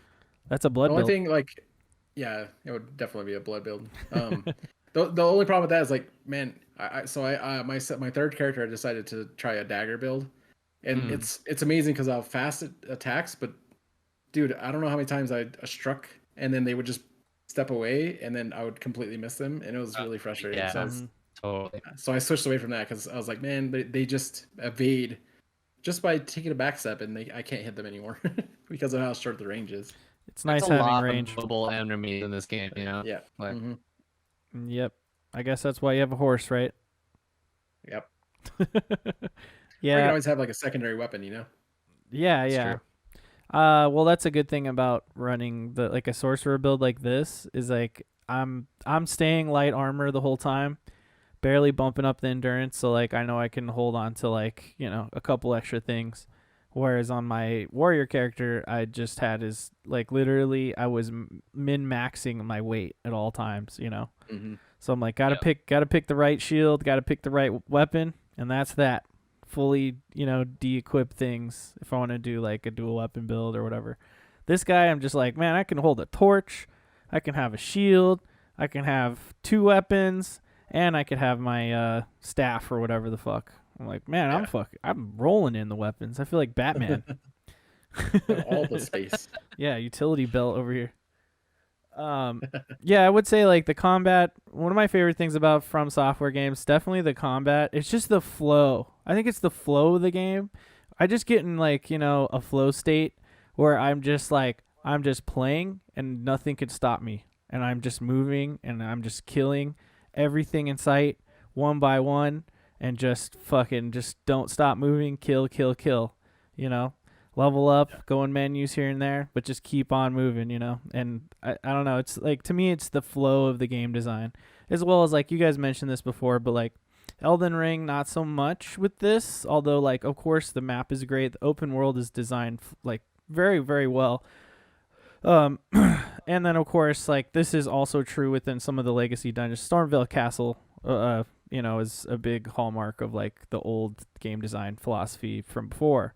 But like, especially in like Dark Souls 1 or Dark Souls 3, Bloodborne, another great way of just like amazing map design, like level design, essentially, of like how everything, like the shortcuts all lead back to like the main Firelink shrine here and there, or like how everything kind of leads back to Central Yharnam within Bloodborne, and like just the fucking endorphin boost of like unlocking a shortcut, of like kicking a ladder.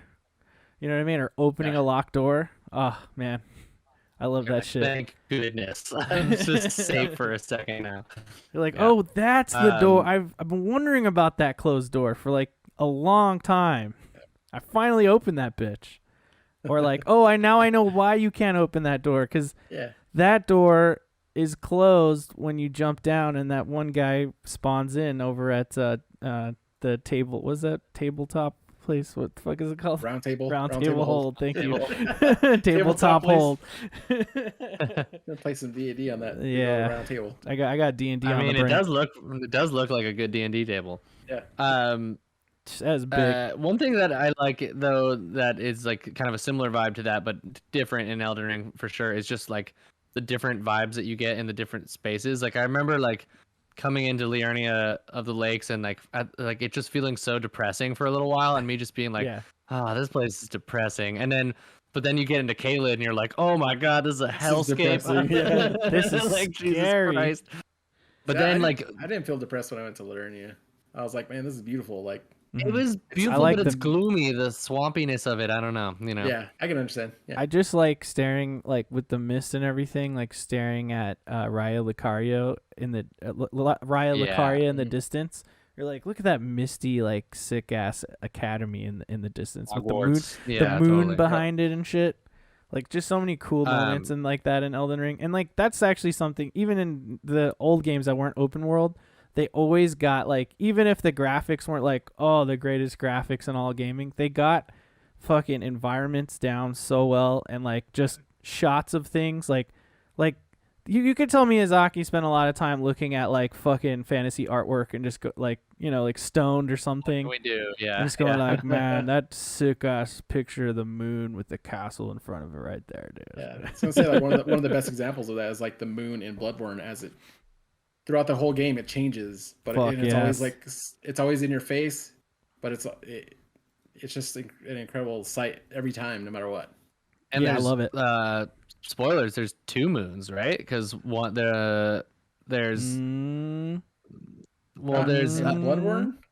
No, Or sorry. talking about Elden in- Ring. Elden Ring, yes. in In Elden Elden Ring, Ring, yeah. there is for sure. Because what's her name at Raya Lucaria? Ronnie, full moon right? and Not you have Ronnie. the dark moon. The dark Yeah, moon, dark yeah. moon, yeah. That's really cool. Really cool Yeah. stuff. And that potentially, the Elden Ring symbol. You mean just that the there's, Elden Ring? There's one like missing kind of thing, and there's some speculation that it's actually housed on the dark moon, which is cool. Yeah, it's like a string prong with like 3 different rings on it. Yeah. That all line up. Right. Yeah. That looks like And that's it's on the moon. It's on the dark moon itself. So they're thinking that's Rena or Ronnie's. Renala. Yeah. No, Ronnie's. Yeah, ring. Ronnie's. Ronnie. Yeah, because she talks about giving it up when she, or Lost I her think body. maybe, Mhm. yeah, when she lost her body or whatever. Cool stuff. yeah, so much cool lore, real dude. quick, So real much cool quick, lore. what do you guys expect from? We talked about this a little bit before, Jacob, but what do you guys expect from Armored Core, and do you think it'll be more encompassing of like the modern FromSoft stuff? I expect the same Armored Core experience, but just vamped up, like tighter controls, more options, and then the design philosophy of From Software's other games, like all the games we've been talking about, somehow being, fused in there. And then I would expect some quality of life improvements over like, Armored Core 3, for instance, which is the last one I played. That's what I think. I think it'll be really good. I think it's going to be well received, and I hope it gets a lot more people into mecha games, and that we get more mecha games. Give me a really good Gundam game, please. Dude, I know, right? How has it not happened, really? hey, I don't know. that Gundam Overwatch game, whatever it's Evolution, called. was it? I don't know if it's Evolution. Maybe. Yeah. I think it's That first-person Evolution? shooter, like Yeah. multiplayer game, right? Yes. Dude, me and the homie Pandafin played that a bunch when it was in beta, and it is a lot of fun. It's not perfect, but if you're into Gundam, I recommend you check it out Yeah, I might have to check it out. when it comes But out. yeah, It's hard with properties like that because you want them to retain like their kind of Japanese-ness, but gain some Western accessibility, like Yeah.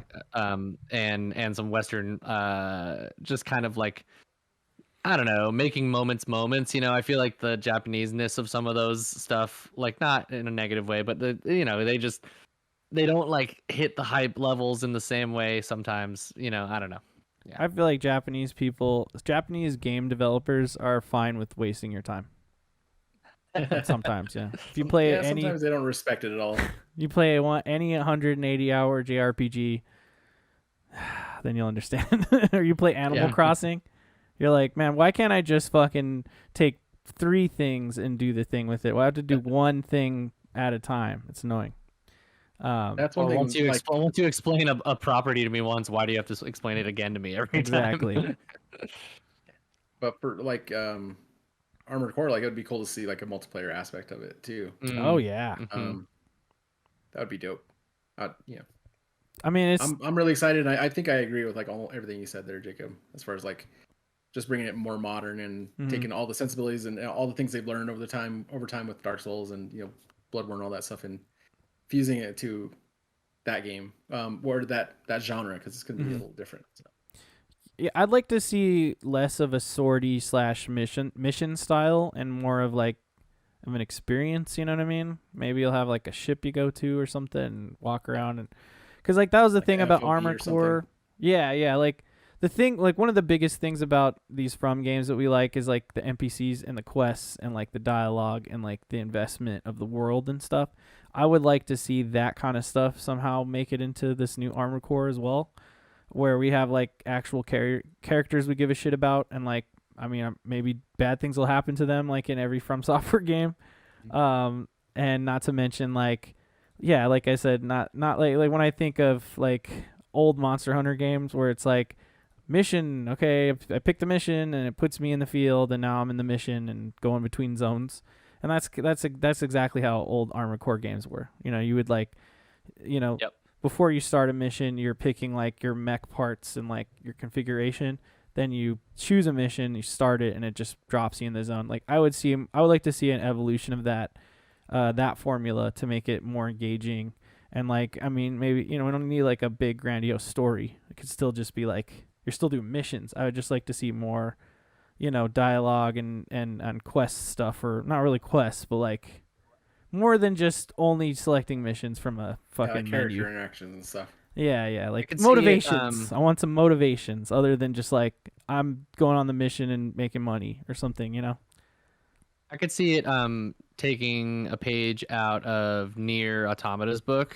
Like in that game, there are kind of quote unquote missions, but there's also like these bigger spaces to kind of explore that are like both story and combat areas sometimes, or like kind of platformy combat areas and stuff. So like, maybe you are going back to your mothership or big base or whatever it is to do your like mech like creation and stuff, because that's so much part of that game. But then there's like bigger hub areas that are like have multiple things to do within them. You know what I mean? Like I could see that sort of thing. Yeah, like working out. Let the mech pilot like walk around that area and talk to people. You know what I mean? Yeah. Not just menus. Like if they even just do something like that, like I would be happy. So I hope to see something like that. And I just remember Armored Core. I just remember Armored Core landscapes being really barren and kind of just like unenthusiastic, and it was mostly about just like battling in a big arena or zone or something. It'd be cool to see more of the level design, like take into account what you can do in a mech and that kind of thing, but still be really intricate and interesting. Mm-hmm. Yeah, I'm pretty excited. Hopefully we see a trailer or something soon. Yeah, isn't that game supposed to be coming out this year or something? Yeah, I think the leak said it was. That's crazy.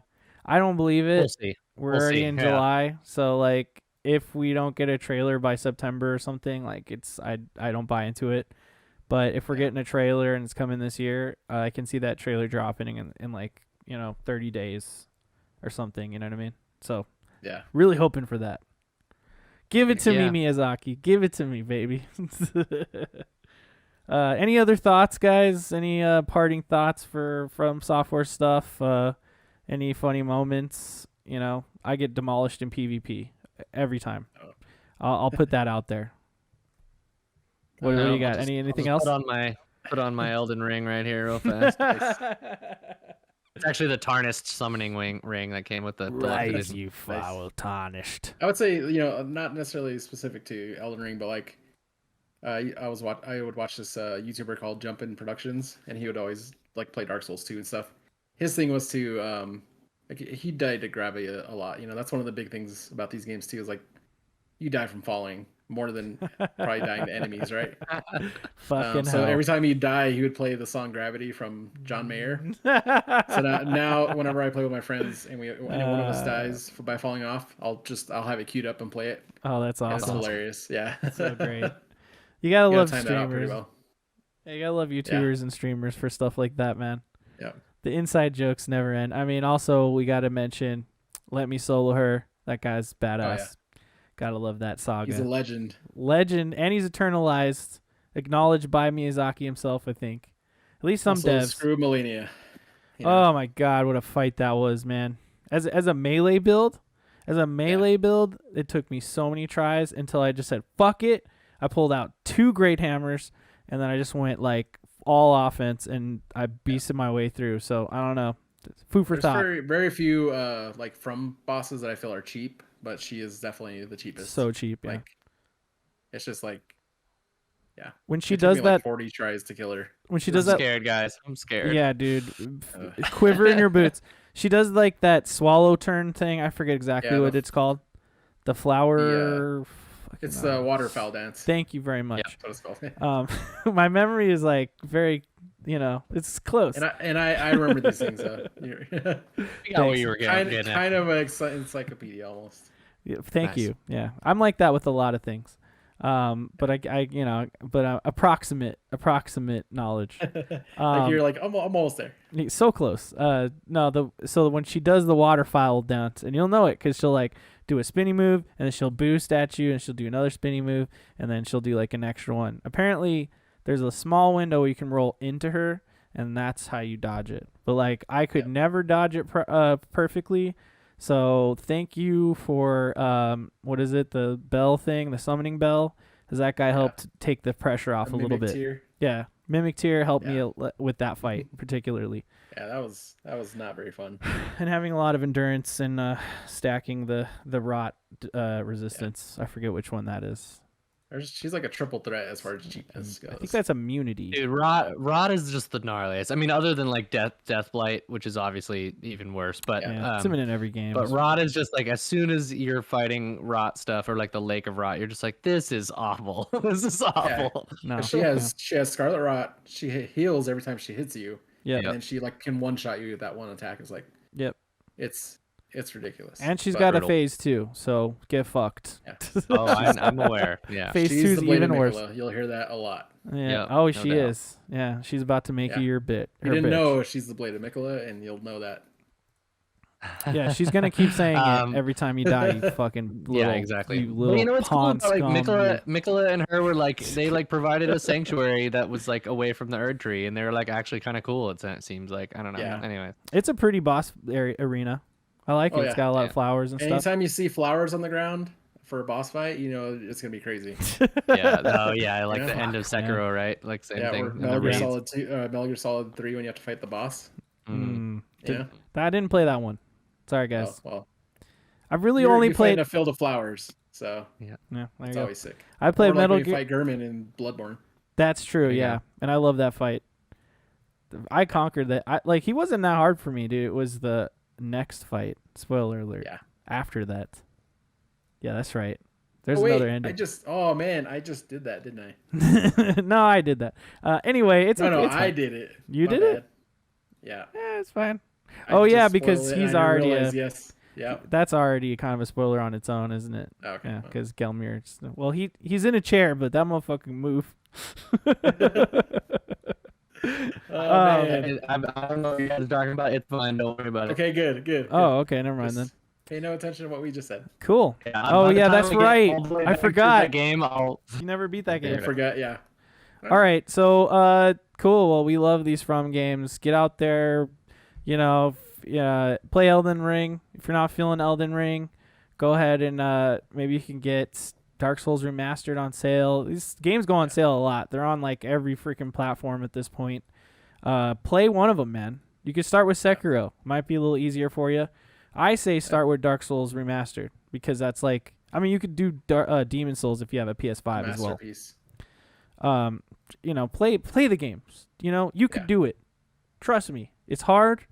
You'll beat your head on the desk, but then you come back the next day and you'll beat that same boss. And you know what I mean? And use the great. community too. Like that's the other cool thing. Oh too, yeah. Is like these games encourage like reach out on the internet, use a guide, whatever. That's cool because Exactly what I was gonna say. Yep.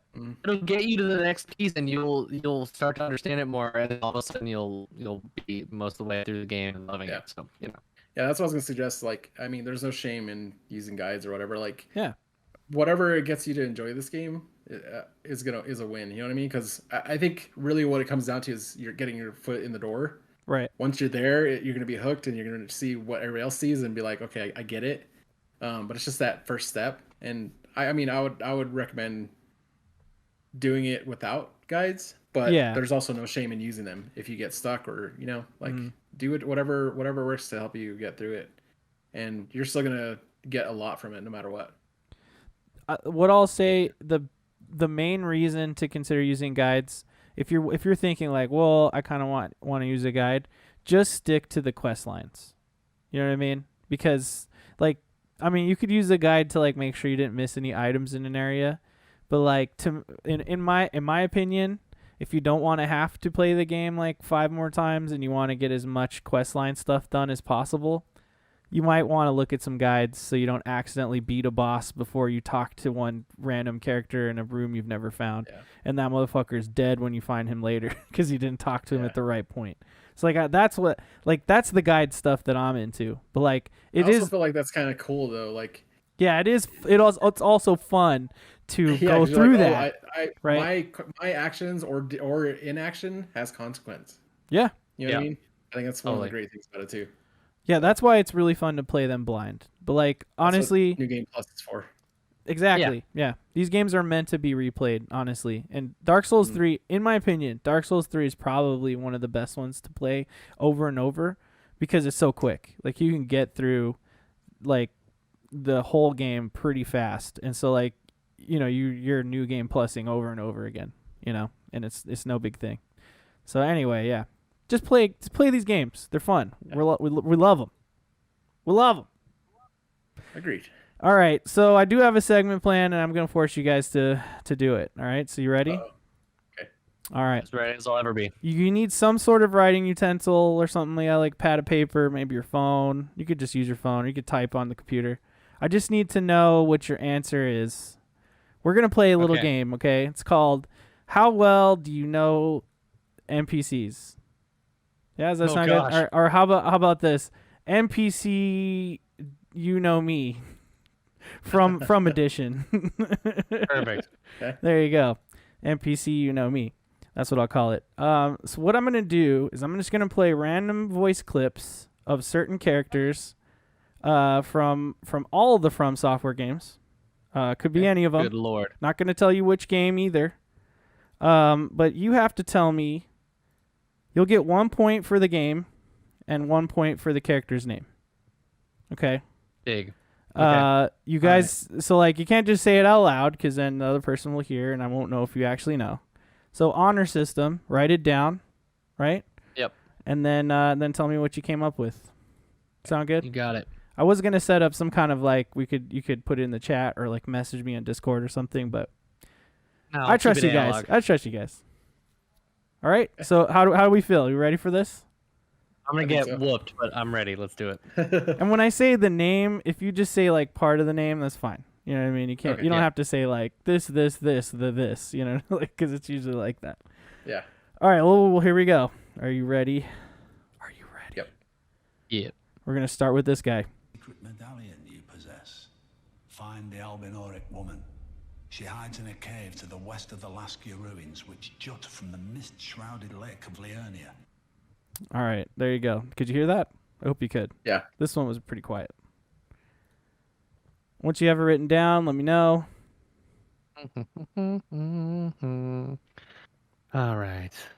And then also, Gage, will you just keep score for me? So I have like 95. Oh, sure. No, you know what? I got this, actually. No, I got you. Okay, fine. You can do it. Just tell me when you're ready.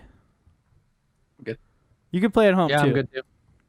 And comment below on the YouTube version of the video and let us know what your score was. Okay, let's hear it. We'll start with Randy. We'll go back and forth. Who says it first? Randy? Right, that was Gideon, the All-Knowing from Elden Ring. There you go. Dang it. 2 points. What'd you put? I mixed his name up with Dalius, but Dialos. But Dialis, that's what it's called. All right. Did you Elden Ring? You got the game right? At least. Yeah, I did. Okay, there you go. So you get 1 point, and Randy gets 1 point. He gets two. Or 2 points. Excuse me. You're right. All right. Cool. So here we go. Are we ready? Here's the next one. Here comes the next one. I gotta crank up the volume. Unkindled, are we? and fast on the trail of the lords absconded? Then these red eyes are for you. Use them to pillage embers and briefly heighten your strength. All right, that's it. That's all you get.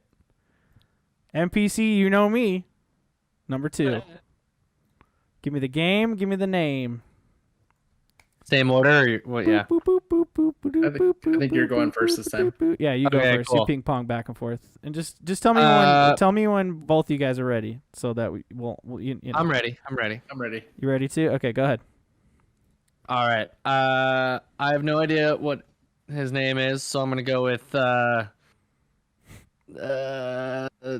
I have no idea. We'll go with Ghastly from Dark Souls 3.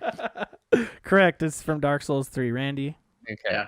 Yeah, I don't have any inkling of the name, but I know it's from Dark Souls 3. Yep. It mentions Embers and Unkindle, which is Dark Souls 3. Yeah. There you go. All right, so it's Leonhard the Ring Finger. He's the guy that gives you all the PvP quests and stuff.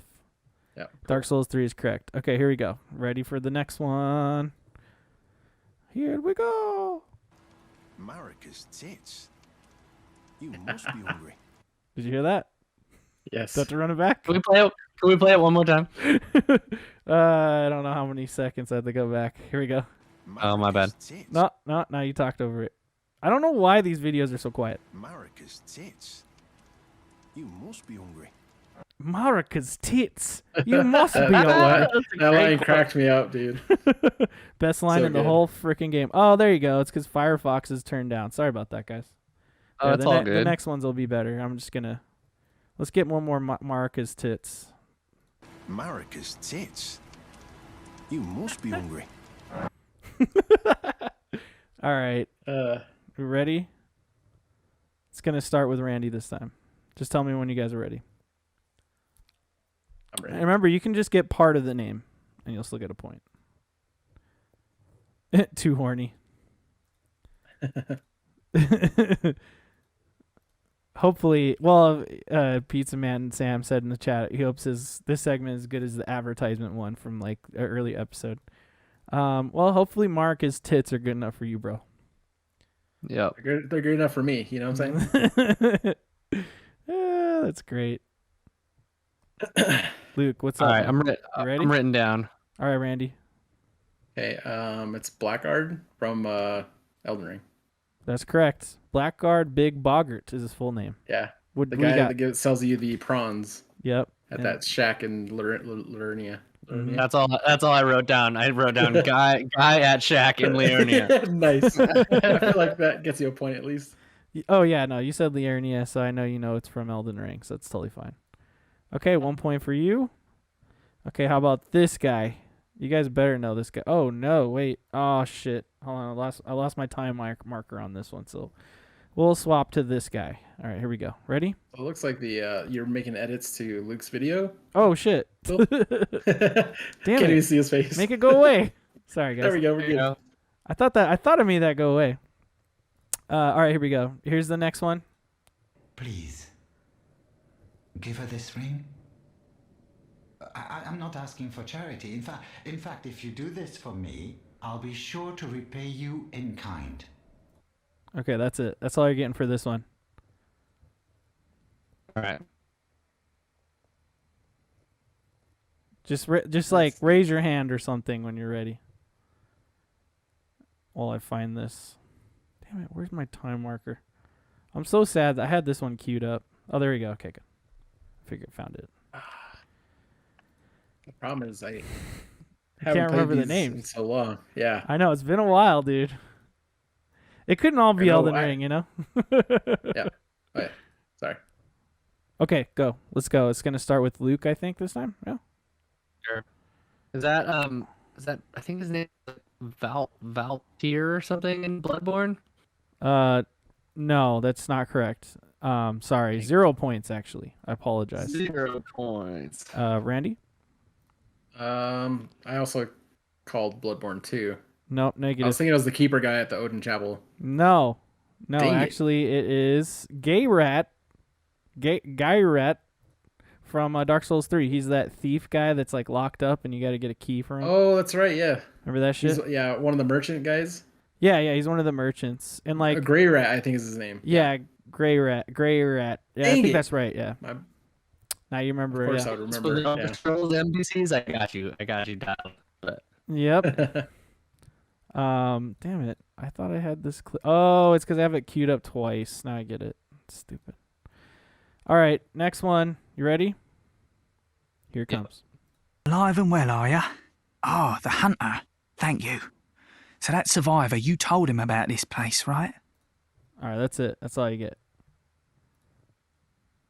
Hmm. That's all you get. That's all you get. NPC, you know me. A right hunter. Well, he don't offer me much in the way of conversation, but still. I love this little guy. The old lady cracks me up. Me and my friend would make fun of her. She's such a bitch. Yeah. You stay away from that. And then tell Calm later. down, she lady. Yeah. starts- Yeah, the one in the house that you have to trick to go to the chapel or whatever. Yeah. Yeah. She does You not. save her. And then eventually she gets like lit up on some sedatives, and then Yeah. it's like real super cold granny, you know? Yeah, she just Yeah. keeps handing you sedatives like every other time you come back. All right, what's the game? Bloodborne. Yeah. I knew you both knew it. All right, what's the name, Randy?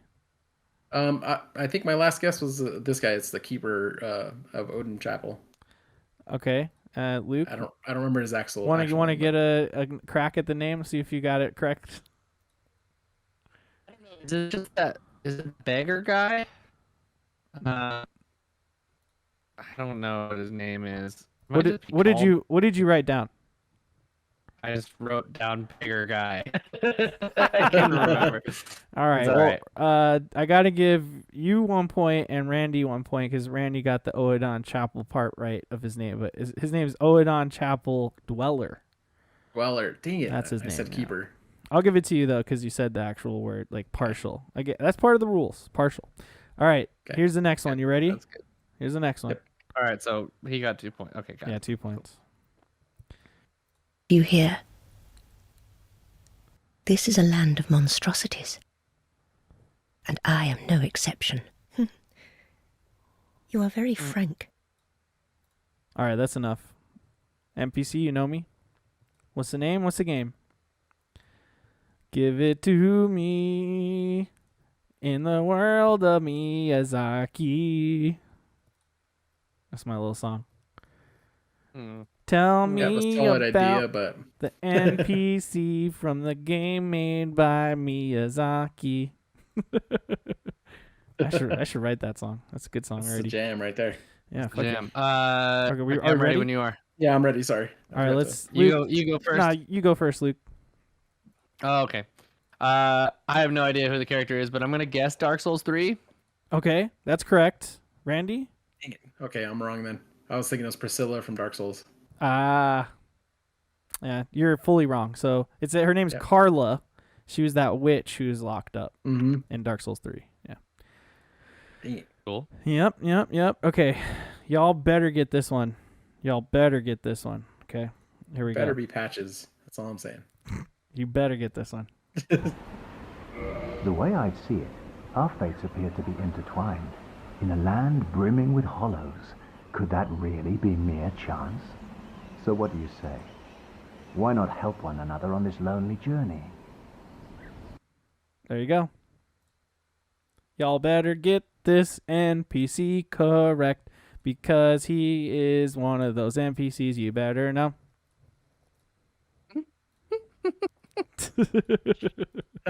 Watch me get it wrong. But the game. What game is it, man?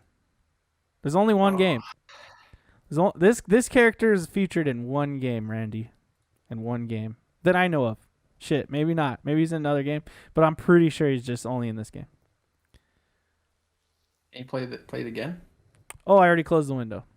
Yep. Ah, sorry. Yes. Can I reopen easily? No, Firefox doesn't make it easy. Fuck. Or I think I got it. All right. Yeah, I think so too. You guys but, ready? yeah. Randy gets to go first this time. My brain is not working right now. I think it's the guy at the Firelink Shrine, the very beginning of the game in Dark Souls. That is fuck. Incorrect. Not. Oh, yes, it's incorrect, but it is. Which Dark Souls you say? The first one. That's correct. So you at least got the game correct. So yes. And how about you, Luke? I'm wrong. I guess Blade. Oh Blade, no, it's Blade, not Blade. Blade. Blade. It's Solaire from Dark Souls 1. Of course. The most. That's right. Yeah. The most Dark Souls NPC of all time. Yep. It's not easy. Played This that is game not an years easy ago game. and Glorious for a long time. in Glorious Incandescence or whatever. Mm-hmm. Yeah, and later on he's like it's Yes. bug-headed or whatever. How did I not get Solaire? That's It's man. Solaire. It's Solaire. For shame. I'm But at not- least I got Dark Souls. I by the way, at work I was listening to like these just dialogue things and trying to pick like more kind of vague, ambiguous points. Yeah. You know what I mean? Some of them are a little more easy than others, obviously. All right, here we go. Next one. I tried all the gateways, to no avail. Perhaps it's time to ask Celibus. And recall that spiteful little rat acting like he knew something. All right, there you go. Praise the sun. That's right, Pizza Man Sam. Praise the sun. I'm doing it, but you can't really see. Okay, see? Could you see it? I was praising the sun. That's how you praise the sun. Just like that. No, that was the ring. That's the ring. That's the ring move right here. Yeah. But anyway. Oh, what's praise the sun? Oh, it's praise the sun with the arms out. Yeah, it's like look in the chat. Omega Archetype did arms out. I see. With arms wide open. Yeah, that's why I'm ashamed that I didn't get that last one. Yeah, I'm sorry, buddy. Yeah. Okay, let's get it. Sometimes your mind goes blank, Oh, I'm terrible at these type of games. Also, I already had patches on the brain, so yeah, true. Like, oh, it's patch. Hey, and then you said only one game. I was like, oh no. I threw that out there just because to make sure you weren't got me on on that patches. too. I was like, no way. Like, it's not patches, guys. Okay, go ahead, Luke. You're first. Is that Gascoigne in Bloodborne? No, sorry. Okay. I'm sorry. The audio kind of cut out for me, and I wasn't sure. But Oh, I'm sorry, buddy. I'll play it one more time. it's fine. It's fine. All right, fine. Sorry, you get 0. I'm locked. You get 0. Randy? Locked in the wood. That was Blythe the half wolf in Elden Ring. That's correct. What the 2 fuck? points. I specifically picked that. Speaking of Blythe. Yeah, because you guessed that, so I was like, oh, I'll do Blythe next, so he'll get a point. And then you got it wrong. He said I'm syllabus sorry. too, so I was like, oh yeah. If you guys There are you having go. like issues and you need me to replay it again, I'll do It's that. fine. So just let me know. Yeah, Okay, it's all good. next. Here it comes.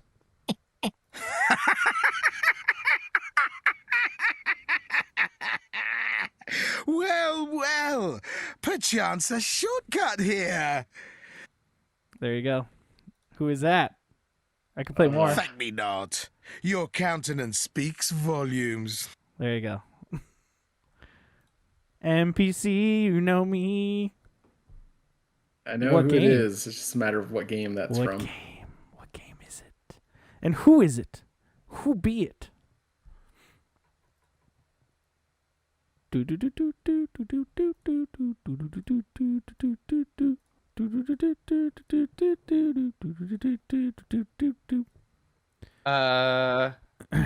Under the Sea. As like the thinking music. I was. I'm gonna go out on a limb here. There you go. Yeah. Are we ready? You guys ready? I'm ready. Yeah, I'm ready. I'm ready. All right, Randy's first. What you got? I'm pretty sure it's patches. Okay, and Speaking of I wrote patches, that down too. from what game? And I want to say Dark Souls 2. And what about you, Luke? I don't even know if he's in Sekiro, but I put it at Sekiro just in case. Ooh, yeah, the only game Patches actually isn't in. Yep. Really? Yes, it's correct. You guys are both right. It's Patches, so give yourself 1 point. It's actually the version where he's a fucking asshole spider in Bloodborne. I almost went Bloodborne, with that, but I don't remember when he knocks you off if you actually talk to him first, and because I remember him hanging off the side. Yeah. I went through that in my head. I was like, do we talk to him before he knocks you off? No, I think he says all that shit after like he kicks you off. Yeah, because you talk to him in that Bergenworth classroom. Right. Yeah. God, Yeah. I love Dang that it. version of Patches. By the way. Yeah. All right. It's so creepy. Here we go. Here's another. I got 2 more. This is all right. Okay. So here we go. Thy spouse is ready. The time Ah, fuck. That wasn't the right time mark. I'm sorry, guys. All good. It goes like here. is our lord and liege. Good tidings. Thy spouse is ready. The time is ripe to greet her. There you go. This one's a little tricky, and I'll explain why in a sec. There's a lot of ladies that sound just like that. Yes. Yeah, but think about the words that this Yeah, lady can you sang. replay it? That's what I was looking for, because I know, like, by voice, it's going to be hard to catch. Well, they use a lot of the same voice actors between games for different Yeah, characters, totally. actually. Is ready. Sorry. Good tidings. There you go. Thy spouse is ready. The time is ripe to greet her. There you go. Tricky clip. Tricky clip. And I'll explain why in a sec. Just spitballing on this one, but I'm ready. I'm ready. I'm ready. I'm ready. Let's see. Come on, Glooge. All right. You're gonna be all right. Glooge it out, bro. All right. All right, what do you got? I just got the game. Is it a Bloodborne character? Negative. Damn. Go ahead, Randy. Yeah, I got Firekeeper from Dark Souls 3. Correct game, but no, it's Yuria of Londor. Okay. Remember the quest line where she has you like marry Henri Astora and stuff? Yeah. Yeah. She's the one with that big hat, right? She has a witch hat. No, that's Carla. That's the one I was talking about earlier. Oh, okay. That's the witch chick. Yeah. No, Yuria is the one where you only get her to show up if like you get that like little hermit guy who's sort of like a monk or whatever. She's part of the dark. She's part of Yeah. the dark. Yes. Okay. Remember, he comes now. there and then he'll die, and then she shows up, and then she's like, "Yo, you can marry this person, but you like marry a corpse, and et cetera, et cetera." Yeah. So like that, it's the spouse thing that kind of gives it away, but also like depending on your the sex of your character, she actually says something different because whatever sex you are, Henri of Astoria is actually the opposite, and so like she has different dialogue. Yeah. Cause for the same. Because thing. Henri's she's the knight with the. Yep, I know. Yeah, I know exactly. Or if you're playing a guy character or girl character, he's the knight. Yeah, he's the knight. Yeah. Yep. And so that's why I said it was a little tricky. All right, here's the last one, and I don't know if you guys are gonna get this. Oh, was there something you needed? You are free to show yourself around. I would serve as your guide, only my legs aren't what they used to be. If you find anything of use, you are free to take it with you. All right. Could you hear that? That was kind of yeah. Low. Okay. I'm ready. You know this guy. You fucking know this guy, dude. First then. Yeah, you go first, Randy. It's Gehrman from Bloodborne. No. That's not Wow, Gehrman? I'm shocked. I'm shocked you got this wrong. He said his legs were. Mm-hmm.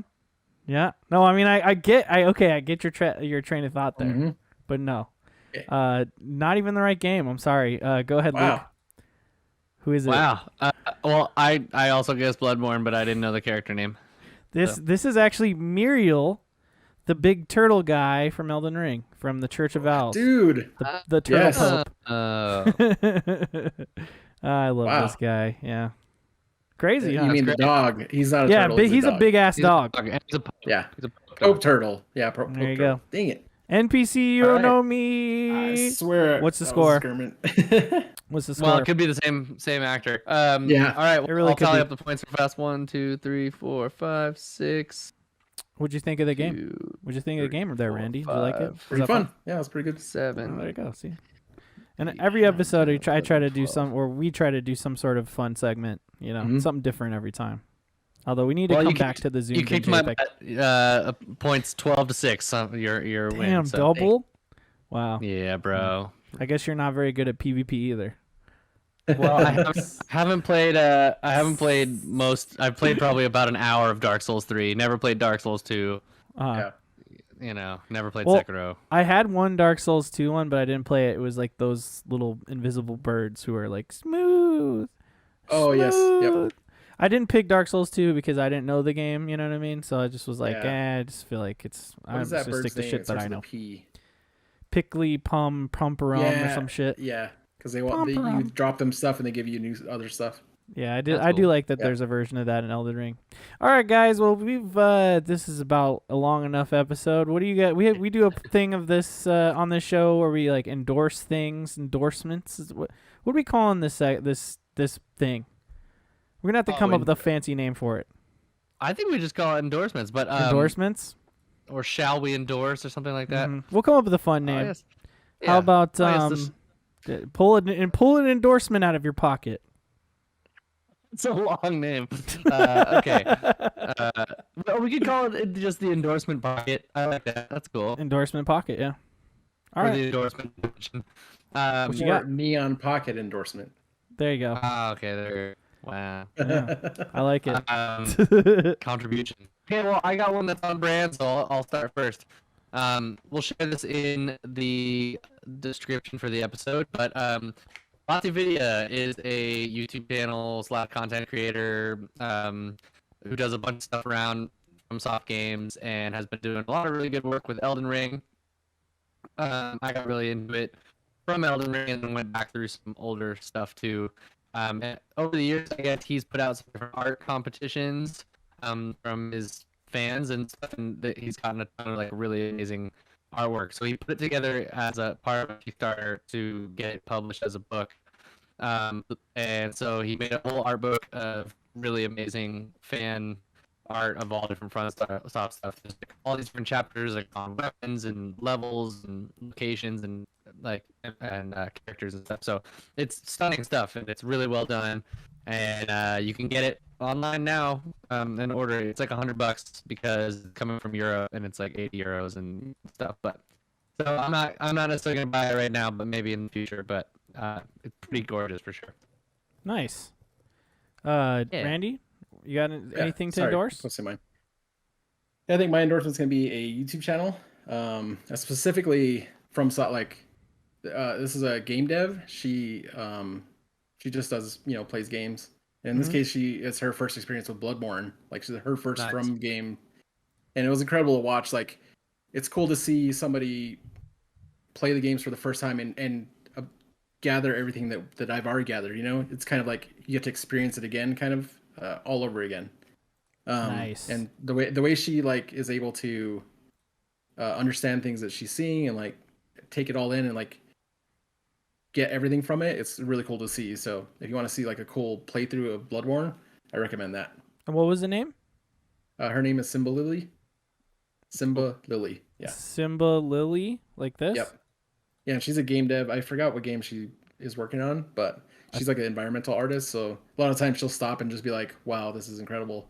But it's cool to just kind of see that. And I put it in the Discord, but it's cool to kind of see. Cool. Okay, I see.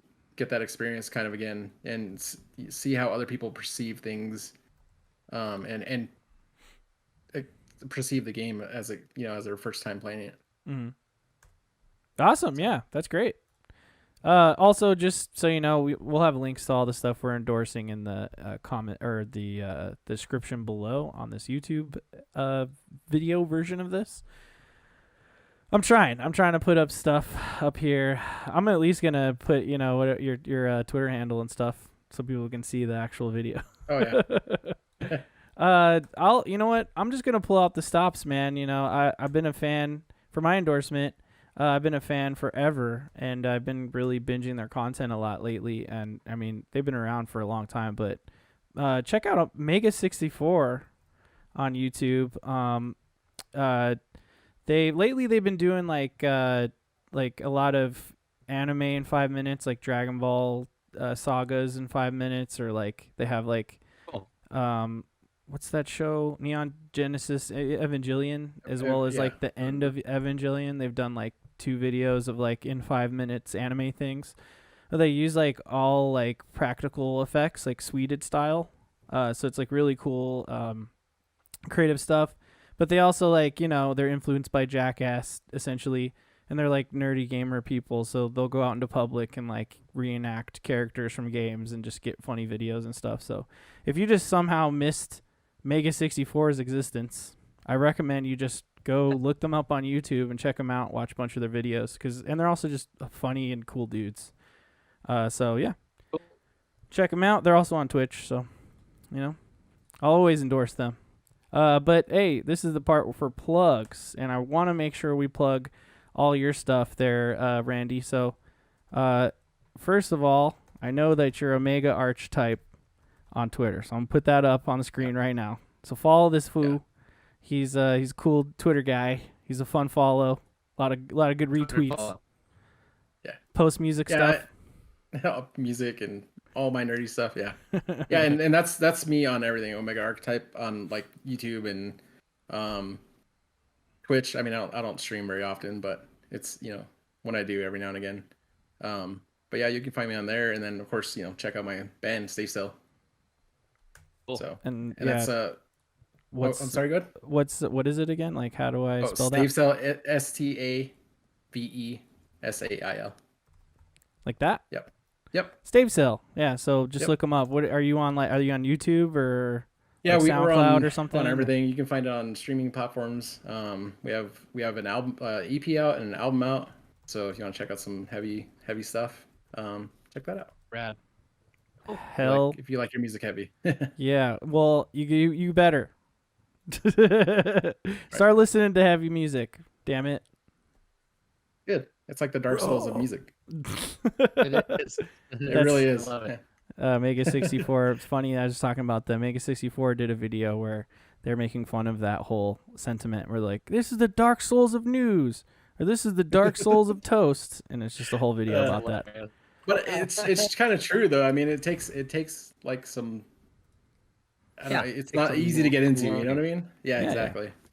So. There's an album by Misery Signals called Controller. Dude. And it's one. Misery Signals is one of my favorite. That album is now one of my favorite albums of all time. But if you show that to just someone, and you're like, "This is one of my favorite albums of all time," they're gonna be like, "What?" But like, you take some time with it, and you're like, "Oh my god, it's a masterpiece." Anyways, you're like one of the first people to mention Misery Signals outside of my friend group and my brothers. Yeah, it's crazy. Their guitar playing. They're like ridiculously underrated, and they're not discussed enough. Like they're one of the greatest. Yep. I'm not exactly sure what you guys are even talking about, but why don't you send me a link to that? I'll check it out. I'll send you the album that I'm talking about because it's fucking rad. Hell yeah! Anyway. I mean, I like Black Dahlia Murder and shit. Oh, Black Dahlia Murder is pretty sick too. Stuff like that. I don't know a ton of metal bands. I listen to a lot of heavy metal from the 80s. That's all right. Yeah. You're in good company if you need some more, Yeah, y'all should just send me more metal, and then I'll send you what's it called? Synthwave. Bunch of synthwave tracks. You got me pegged I'll send you my favorite song. Should I put it in this in this Discord or in That's the fine. You can put it in the music one because then other people see it. You want to get maximum spread. And then you can put any of your band stuff in there too, man. Yeah, everyone I probably check will. it out. Throw some stuff in there. Cool guys. Well, I think we've been talking long enough. Check out Neon Pocket Dimension. Check us out on Twitter and Twitch and all that kind of stuff. Follow us, give us a subscribe so we get more or a cooler YouTube handle eventually. All that stuff. Yeah, if you want to see our stuff on YouTube, search Odd Valley. But first, follow us on Twitter at NPD Squad. That's where you're gonna get all our up-to-date information of what we're doing. We want to do some more like game streams and other types of streams as well. But every Wednesday, typically 7:00 p.m. Pacific time, we record this. So join us on Wednesday to hang out in the chat, talk about nerdy shit. It could be anything you nerd out on. You know what I mean? So who knows what we'll talk about? Talk about video games a lot, but still. But yeah, if you want to see our stuff on YouTube, go ahead and search Odd Valley on there. That's like the parent page. So we have our other podcast, Odd Valley, those episodes on there, special episodes from there. And then we also have a playlist for Neon Pocket Dimension. So check it out. Also, please subscribe to Odd Valley as well. So like he said, we can get a better URL than like a bunch of letters and numbers. Yeah. Yeah. And all that fun shit. All right. Pleasure talking to you, boys. Yeah. Well, thanks. Good time. Thanks for having me on. Thanks for being on the show. Absolutely. Thanks for listening, watching. We hope to see you next time. And take us out, Randy, with your favorite metal lyric of all time. Oh my God. But you have to One that scream it. I almost got tattooed on is actually from Visitor Signals. It's for I am what I create, because I feel like it. I don't know. It's just I think what we create is just another way, external way of showing who we are, kind of thing. So yep, there you go. Fuck yeah. Now scream it. Nah. I'm good.